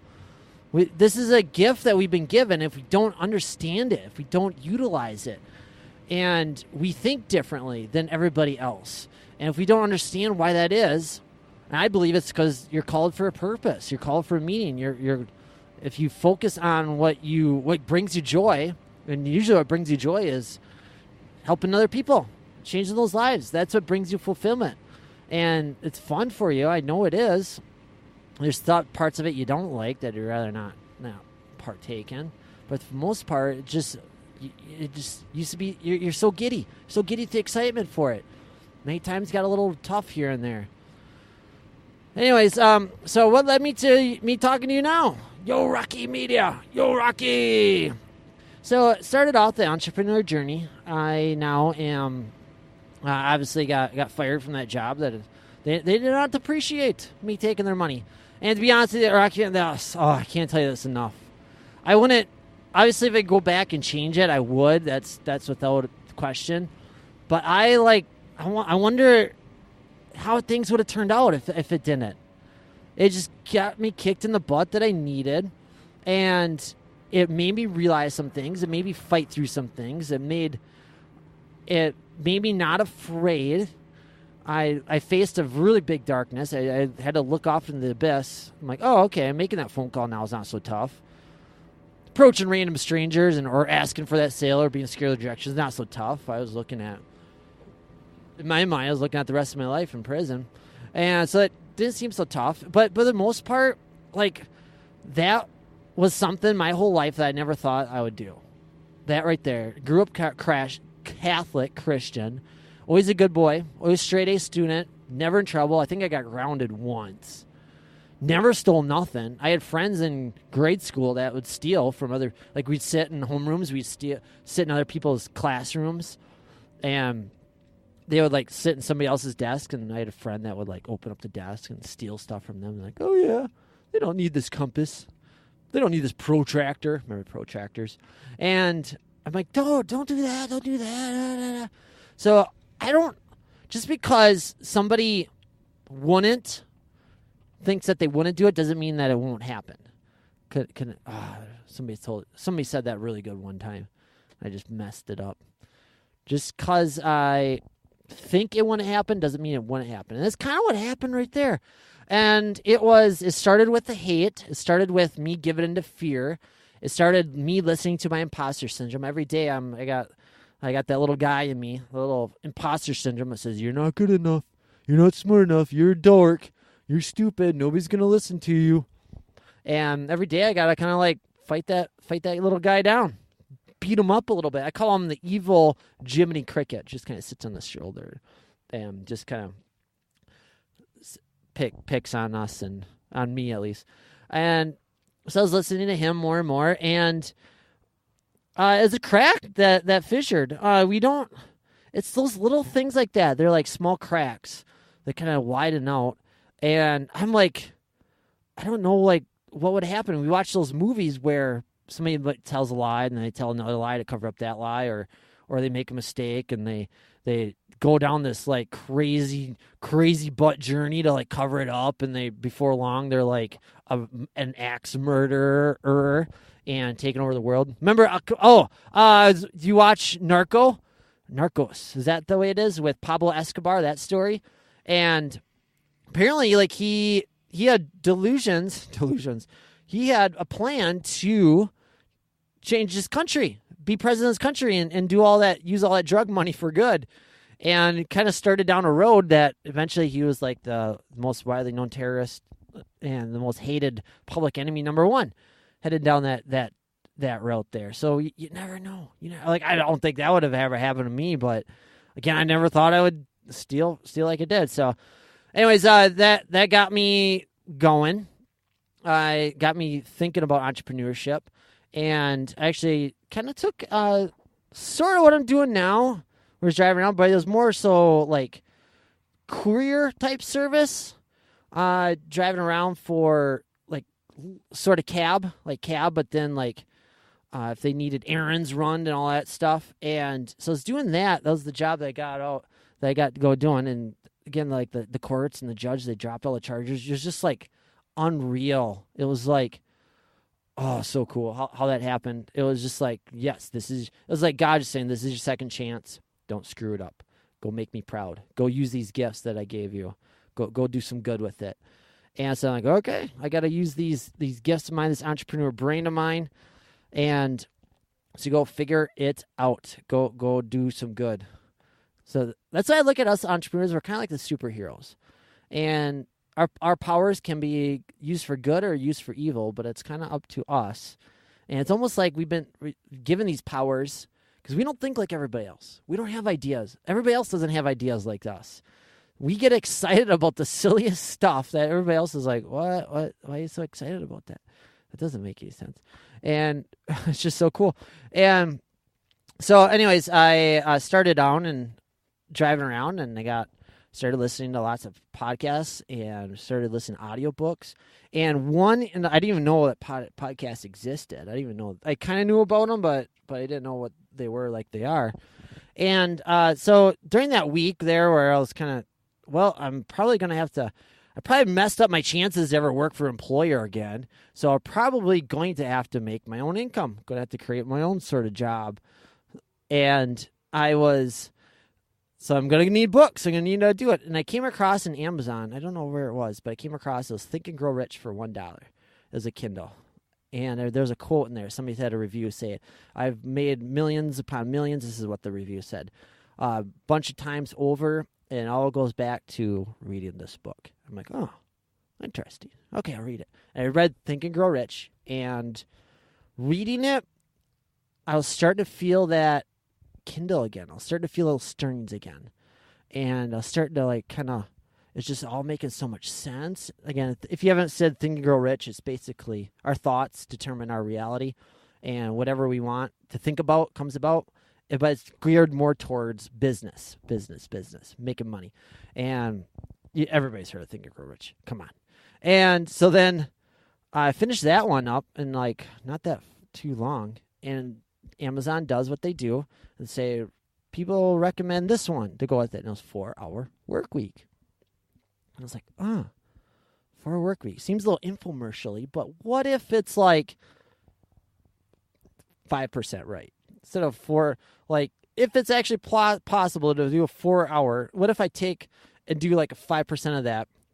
Instead of working just 4 hours each week, I just learn the lesson and how it applies. And I read that book, and again, that one changed my life. That one changed my world. That one got me thinking like a rich person. Think and Grow Rich. Got me thinking like a business person. And since that day, that was, year-ish and some change ago, I haven't stopped reading a book. I haven't stopped listening to podcasts about every day. But more importantly, I read 4-hour work week, and I'm like, how can I set up my own 4-hour work week? How can I do that? He calls it the Muse. And I'm like, well, what do I know already? I know about losing weight and personal fitness, personal training. So I guess I'll start my own personal training thingy.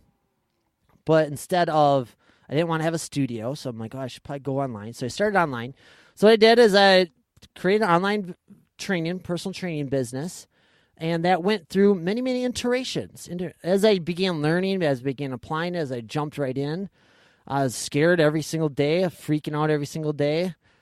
Money is always tight, but I always jumped in. I always kept moving forward, just kept staying in the game, kept going for it. And so one of the podcasts that led me to, so I ended up creating a couple of businesses on the side that were kind of like the 4-hour work week-ish. It's just kind of you create something on the side that's automatic. It's like a whole bunch of work in the beginning. And then once it's set up, it just kind of runs itself. And it's kind of like passive income. It's kind of automatic, passive. But you still got to like monitor it a little bit. And so I had a couple of them going on. And one of the iterations of the online virtual personal training was all of a sudden was like one of the concepts is to niche down, become the best, the number one in the world at this particular thing. That's kind of what you do. Instead of, let's say Shopko, or Walmart, they sell 800 different things. Like you can just as easily have an online shopping cart. It's called the e-commerce that sells one thing, that sells like pencils, and instead of like when somebody goes to Walmart and buys like 800 different things, instead they go on Walmart and they find that one thing, but they buy it from you. But there's that people all over the world that just buy that one thing. So it's niching down, becoming the best in the world, best in the area at this one thing.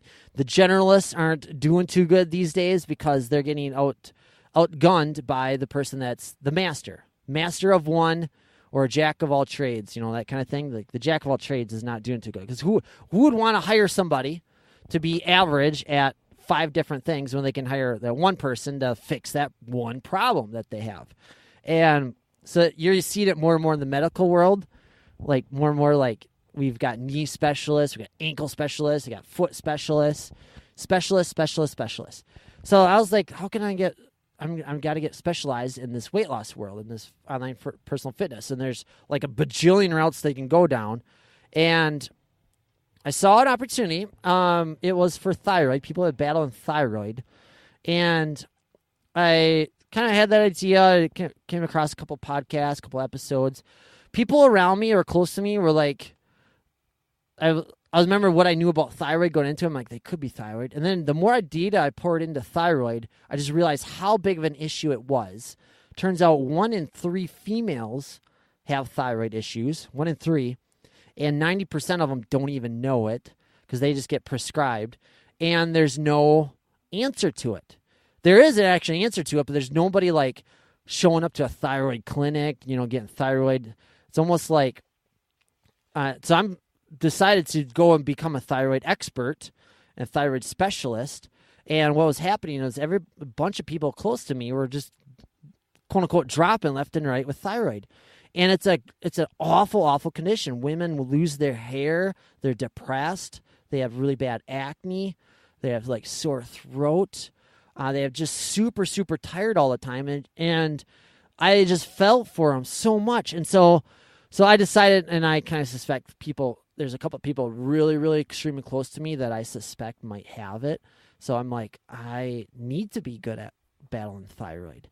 And if you just think about that for a second, 1 in 3 females have it. I live in a town that's about 100,000-ish population, 100,000 if everybody around here. So that means 30,000 are around here. And so I'm like, 30,000 females around here have it. And of that 30,000, 20 to 25% in there, 20 to 25,000 don't even know. They're getting prescribed medication for something else that they think it is. And so I decided I want to do something about it. And up to this point, I was actually doing pretty good in the online training world, doing actually a bunch of successes. I was going really good. I was running into the same problems I was running into when I was in-person personal training, was that I was struggling with the sales part. I always had these money hiccups, these money blocks. I always had this mindset of scarcity and this mindset of, am I even worth it to charge $100 an hour, charge $200 an hour for somebody to give me this much money? And then add to that the fear of rejection. So I figured I had to get over this fear of rejection, this fear that was holding me back. It was time to get rid of it. And being online, it helps. Like, instead of getting rejected in person, you just get rejected off of email. Somebody just unsubscribes from your list, or someone just doesn't call you back or answer your text back. So it's not as bad, but still a rejection. Sucks. It still hurts. But I'm like, I got to jump right back in the game. Knew I had to get good at selling if my goal is to change the world, help people, impact lives. Because I got the greatest program ever. I could have the greatest program ever. Same thing for you, doctor. You got the greatest healing, the greatest treatment ever. But if somebody doesn't see that, and you can't put it in a way that they see that, it's not going to get used. It's not going to get used. No lives are going to get changed. So I realized that the selling stuff is something I had to get good at. And selling is a skill that, like, no matter what happens in your life, like, if you can know how to sell, like, you always have a paycheck. You always be able to, like, pull around and do something with it. So I started renting in a space. The dream is to open up my own studio. So I started actually building up a client base, and I started renting out a little studio. Somebody that already had a studio, I was just renting out some space there, started personal training, started practicing my selling skills. And it was interesting. I got a call from the gym originally that I worked at. It's gone through lots and lots of good, positive changes. And that gym actually wanted me back. Wanted me back to be personal training there. And again, I was about to be turned back into an employee. And I was wanting to come back. I was all set to come back if they let me do some marketing for them. Because I learned, I didn't tell you. So as I started doing this online stuff and building up my own businesses and going back and forth, I just was geeking out on the marketing side. It's just so much fun. It was so much impact. I was wanting to talk to somebody about marketing and to help people at marketing. And I got really good at using Facebook ads. Facebook ads is probably one of the top online advertising methods. And really, it's nothing special about Facebook ads as long as you understand the methodology behind it. And it's one of the things I'm going to be teaching you and training you. It's called giving-based marketing. And it just works like gasoline and fire, that giving-based marketing with which Facebook's all about. Because Facebook is kind of a feel-good platform. It's a social media platform. I could talk for the next hour about Facebook ads. But I just was loving it. Just loving it. I loved that I could make a mistake, but I got to try again. I got to go again. Like, something didn't work. I would take out an ad and didn't do very good, so I'd just try again. And then boom, it worked. And oh, cool. And it was thrilling. I just loved it. And I was just geeking out on it. I just loved it so much. And I loved that I could help people, impact lives. I loved how I could, with the online space, instead of me being let's say I saw 15 clients all day long, 15 different speeches, 15 different talking tos, 15 different fire 'em ups, inspirational, motivational, 15 different times. That was 15 different ways of having to do it. Versus online where I can record one 5-minute video, post it up there, and now it can get watched by millions if I want. And that one speech is there, and somebody has a question. I'm like, oh, yeah, I answered that in a video. Here's the video. Go watch it. And that to me is like way much more impact. I heard some stats the last week about if you record a 10-minute video and it's online, that 10-minute video is basically doling out for the next, I think, 5 years. It's basically over 1 million speeches. Because you think of like when you say it once, like if let's say you're sitting here in person with me, Rocky fan, and I tell you something, only you're going to hear it. But it's like thinking like how you hear songs on the radio. Like that's not somebody singing that right there. They recorded it once, and now like it gets to be broadcast everywhere they want that one song. How'd you feel of that? Because there was a time when that wasn't the case, where there was a band that had to play it live. So that's kind of what our like online videos are all about, and our giving-based marketing is all about. Is it's just works and works and works and just helps people. And so I got pretty good at it. And the first instance, I had my sister, she owns her own business, her own house cleaning business, and she was asking for some help. She was looking to drum up business. And my sister knew that I was into this stuff. So she asked, my sister asked me to go help her out and jumped in, and I ended up like overdoing it with her, like as far as because she had a question, I would just like answer, like, and I got so fired up and so passionate and so excited just to be talking about marketing and business with somebody that's like a fellow business person, and I realized just how much she didn't know, and it was like, wait a second, is everybody like this? Do people not know what's in my head? Like I had no idea, I didn't know everything that I knew, and because it was starting to become easy for me. It was just starting to become regular for me. And that was the first instance of wait a second, I can help people with this? And then, so that was like a house cleaning business. So I was like, what if it was a business that is like changing lives, that's actually changing people, like a fellow gym? So my goal is to actually start marketing for fellow gyms. And because I'm like, if I can, my goal is to impact 1 million lives. But I can't do 1 million on my own, so I'm going to go help out gyms with their marketing, and they can get 1 million people. They can like get like 100 or 1,000 or so, and they can be like part of a bunch of these gyms that end up getting 100 to 1,000 somewhere in there, based on my systems, my tactics, my methodologies, my teachings. Now we're talking millions of lives impact. Now we're talking about some serious change in the world, and so started going down that route, helping out other businesses. And then I was actually working and then renting out a space and then just using marketing to help my own world, and up getting a whole bunch of clients there. And that's when I actually fell upon, I was realizing a real big issue was this thyroid stuff. As more and more people around me, females that I knew, friends of friends, my own personal family members, was starting getting I don't say afflicted with it, but just started getting it. And it's got some really clear warning signs, and the medical industry isn't helping very good. And again, it's a symptom of a bigger issue, and that is like how they're eating, how they're sleeping, what they're eating.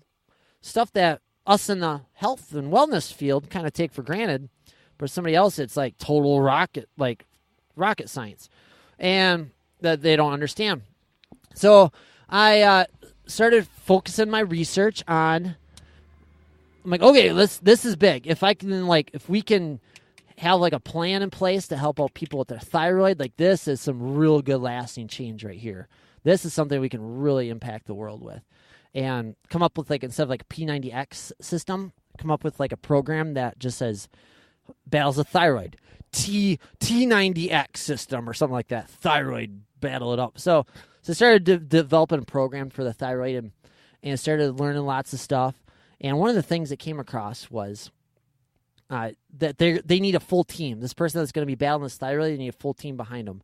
They need a really, really good chiropractor, and they need a really good functional dentist. They need a functional doctor.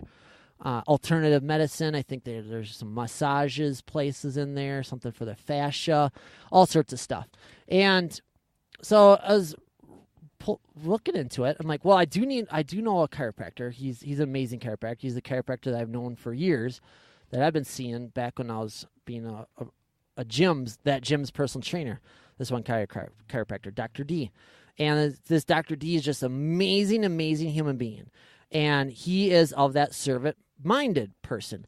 And just that fire just burns in him red hot. And so I met up with him. I kind of shot him a phone call to say, hey, you mind if I come on over? I gotta talk to you something about like this mission that I'm on here. So, oh, sure, come on over. So I talking to him a little bit about how I'm going to be helping out people with thyroids, and I'm going to be sending them a lot of my clients there to get care under him to get his back set. Like, oh, sure. And then he said that was cool. That was really cool. And he's a doctor that goes on a local radio show, and my goal is like to help him out. That way more people can get care under him because he's already doing like a radio show.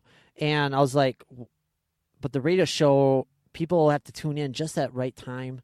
And then the radio show, they all go away. And then that radio, they can't listen to it again and again. And I already had some podcasts going. I'm like, can I help you set up a podcast? So like, it won't take up that much time. And, you know, if your goal is to help people and you're doing it already through the radio show, that again, you got to pay for that air time on the radio show to have that 1 hour time to give out. And I don't even know if it was all that good of a lead generation system for him.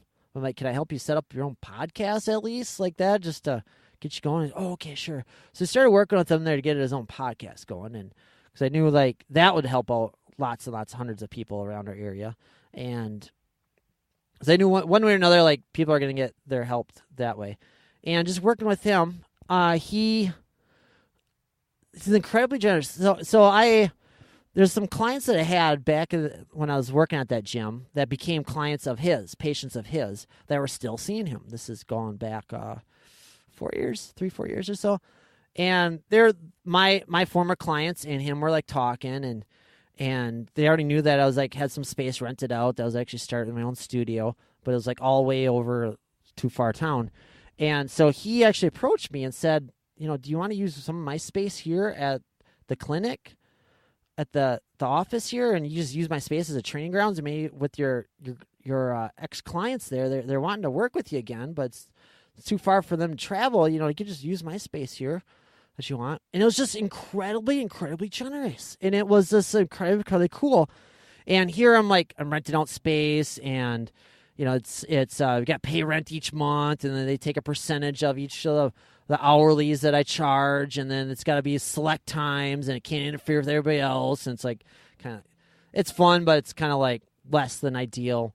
And going back to that old gym that I was talking about that wanted me back, I would have gone back with it, and I was actually really, really going to consider it had they let me do lots of their marketing, because I was actually more fired up to do marketing, because that's more of the impact done on the world to the marketing than it would be I was just training a client one-on-one. Like if I can just help another business owner change a couple words on their website or something, and they got 20 extra patients or clients versus for that hour versus me just spending it with one-on-one with person and change one life, that'll make that bigger difference there. It's all about leverage and impact.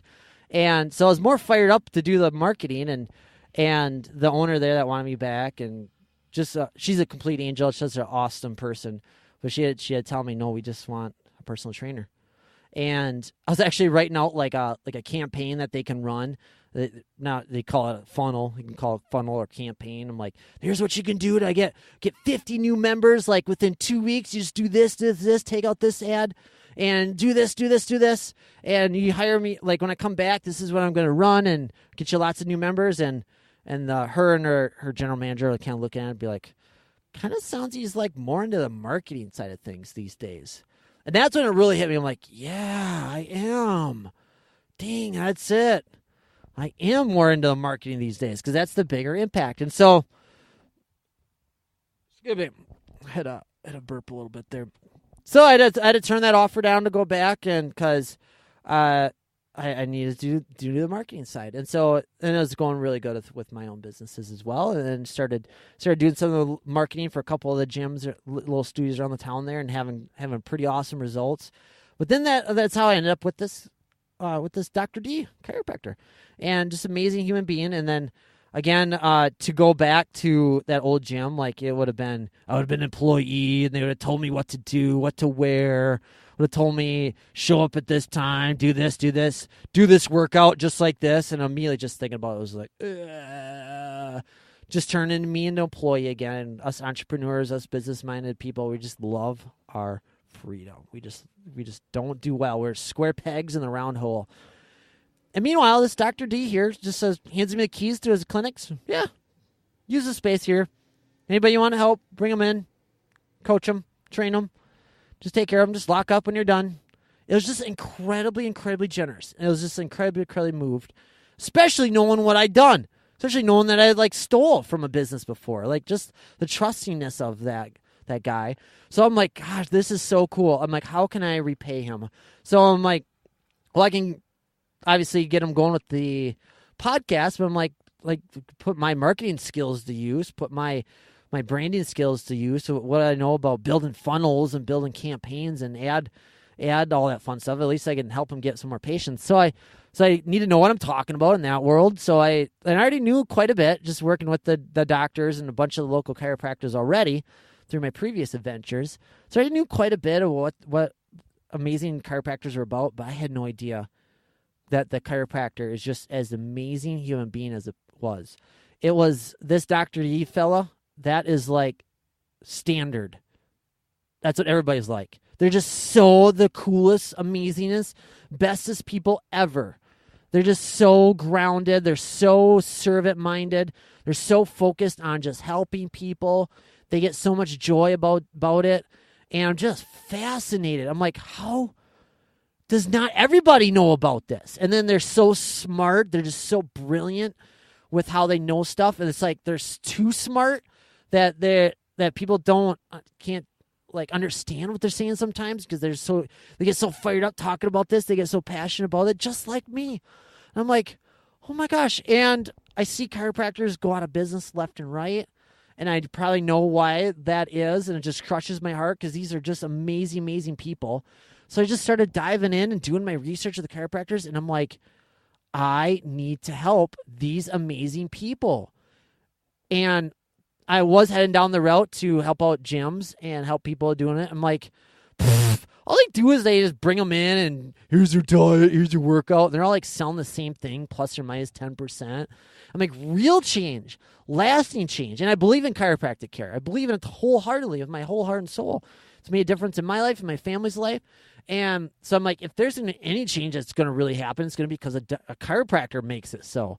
Man, here's a diet. Here you go. These gyms that overcharge and underdeliver and overpromise, and here's a diet, and then set them up for failure and not even understanding why they got to lose weight in the first place, and just here to screw them over. Just like, oh, don't get me started on that front. But meanwhile, there's these doctors out there, there's chiropractors that are just amazing people, just like that Dr. D. And I was just so inspired, just so moved, and I knew I had to help. And so that's what led us to this point, me helping on and really, really getting down to it. It is as far as what really obviously we talk about campaigns and building funnels, but I had gotten really good at the dinner with those docs. Dinner with those docs are immensely, immensely powerful, especially when you combine it with Facebook ads. Running it with Facebook ads is just...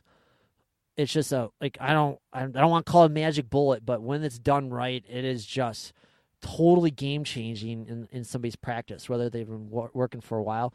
So I really honed in on doing that, of being the best in the world. If there's the best thing in the world, I'm the dinner with the doc whisper, or I call it dinner with the doc Jedi, and that's what led us to here.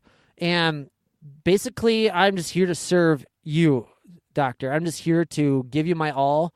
I don't really, not terribly concerned if you become a client of mine or not. That's great if that happens, but I'm going to be teaching you so much that people are charging thousands and thousands for, just because I know the difference it can make in your world, and I know the difference when you apply it to your business, the change that is going to happen. So that's what I'm about nowadays. You're getting pretty summarized, even though how long are we in? 3 hours now? Summarize. I trust you got good stuff out of it. Trust some of that stuff helped. And and that you will be okay. I got to go now. I got to run. I got some lives to go change myself. I got some campaigns, some funnels to go set up myself. Thank you for listening. Thank you for applying this stuff to your life. Thank you for not making the same mistakes that I did. But really, thank you for being great. Okay? Understand your greatness. That is not normal. It's not normal to be as great as you are. And I just want you to think for a second, like, why is that? Why, of all the millions upon billions, how many people are there? Billions. Millions of people out there. Most people are like okay going to their 9 to 5 and, you know, they got their fun times here and there, but most people are kind of miserable but they're miserable, but they don't want to do anything about it. Like, I don't understand it. I don't get it. It's not how I'm wired. It's probably not how you're wired either. And that's not normal. You know, and I believe that's for a reason, Doctor. That's a reason, Rocky fan, that's the case. And I'm just so proud of you. I'm just so in awe of you that you've chosen this world. You could have chose anything. You could have done anything with your life. And you've chosen this route, and you've chosen to go up and get against all odds. You've chosen to be the underdog. And it's just so cool of you. I can't take it how cool you are, how awesome that you are. I just love you so much. And if you get one thing out of my teaching that helps you change one more life, like, I don't plan on dying anytime soon, but if I do, like, I'm dying a happy person. But we're not done yet. Like, we're going to do lots and lots of changing the lives, lots of helping things over. And I'm here for you, okay? You're Rocky in this story. I am your Mickey, Rocky. And together we're going to go help those people that need our help. Keep changing those lives. Till we meet again, awesome person you. Keep on with the greatness that you are. And just remember to smile. Just remember to laugh. Just remember to take every day as a gift and carry it forward. Without further ado, we'll catch you in the next one. Bye. You ain't gonna believe this. Well, you used to fit right here. I'd hold you up and say to your mother, this kid's gonna be the best kid in the world. This kid's gonna be somebody better than anybody ever knew. And you grew up good and wonderful. It was great just watching you every day. It was like a privilege. Then the time come for you to be your own man and take on the world, and you did. But somewhere along the line, you changed. You stopped being you. You let people stick a finger in your face and tell you you're no good. And when things got hard, you started looking for something to blame, like a big shadow. Let me tell you something you already know. The world ain't all sunshine and rainbows. It's a very mean and nasty place, and I don't care how tough you are, it will beat you to your knees and keep you there permanently if you let it. You, me, or nobody is gonna hit as hard as life. But it ain't about how hard you hit. It's about how hard you can get hit and keep moving forward. How much you can take and keep moving forward. That's how winning is done. Now, if you know what you're worth, now go out and get what you're worth. But you gotta be willing to take the hits and not pointing fingers saying you ain't where you wanna be because of him or her or anybody. Cowards do that, and that ain't you. You're better than that. I know that you're scared, good doctor. I know you got knocked down before. However, you got to be like Rocky. You got to stand back up, get back in there. That's what it's all about. And lucky for you, I got a proven apple pie formula for you. How to get patients in your practice using Facebook ads. Totally free resource. Go to YoRockyMedia.com/apple pie. And no need to opt in, no need to give me your email address. They're totally worth thousands of dollars training. There, go find out what you can do today to get helping out and serving those people that need you. I believe you're going to be one of the best, doctor. I believe that you're going to be one of the best cool chiros in the world. However, you've been playing small, haven't you? Yes you have. It is time, doctor. Time to channel that greatness that's in you. That I know that's in there. You know that's in there. And time to step up. Let that greatness out.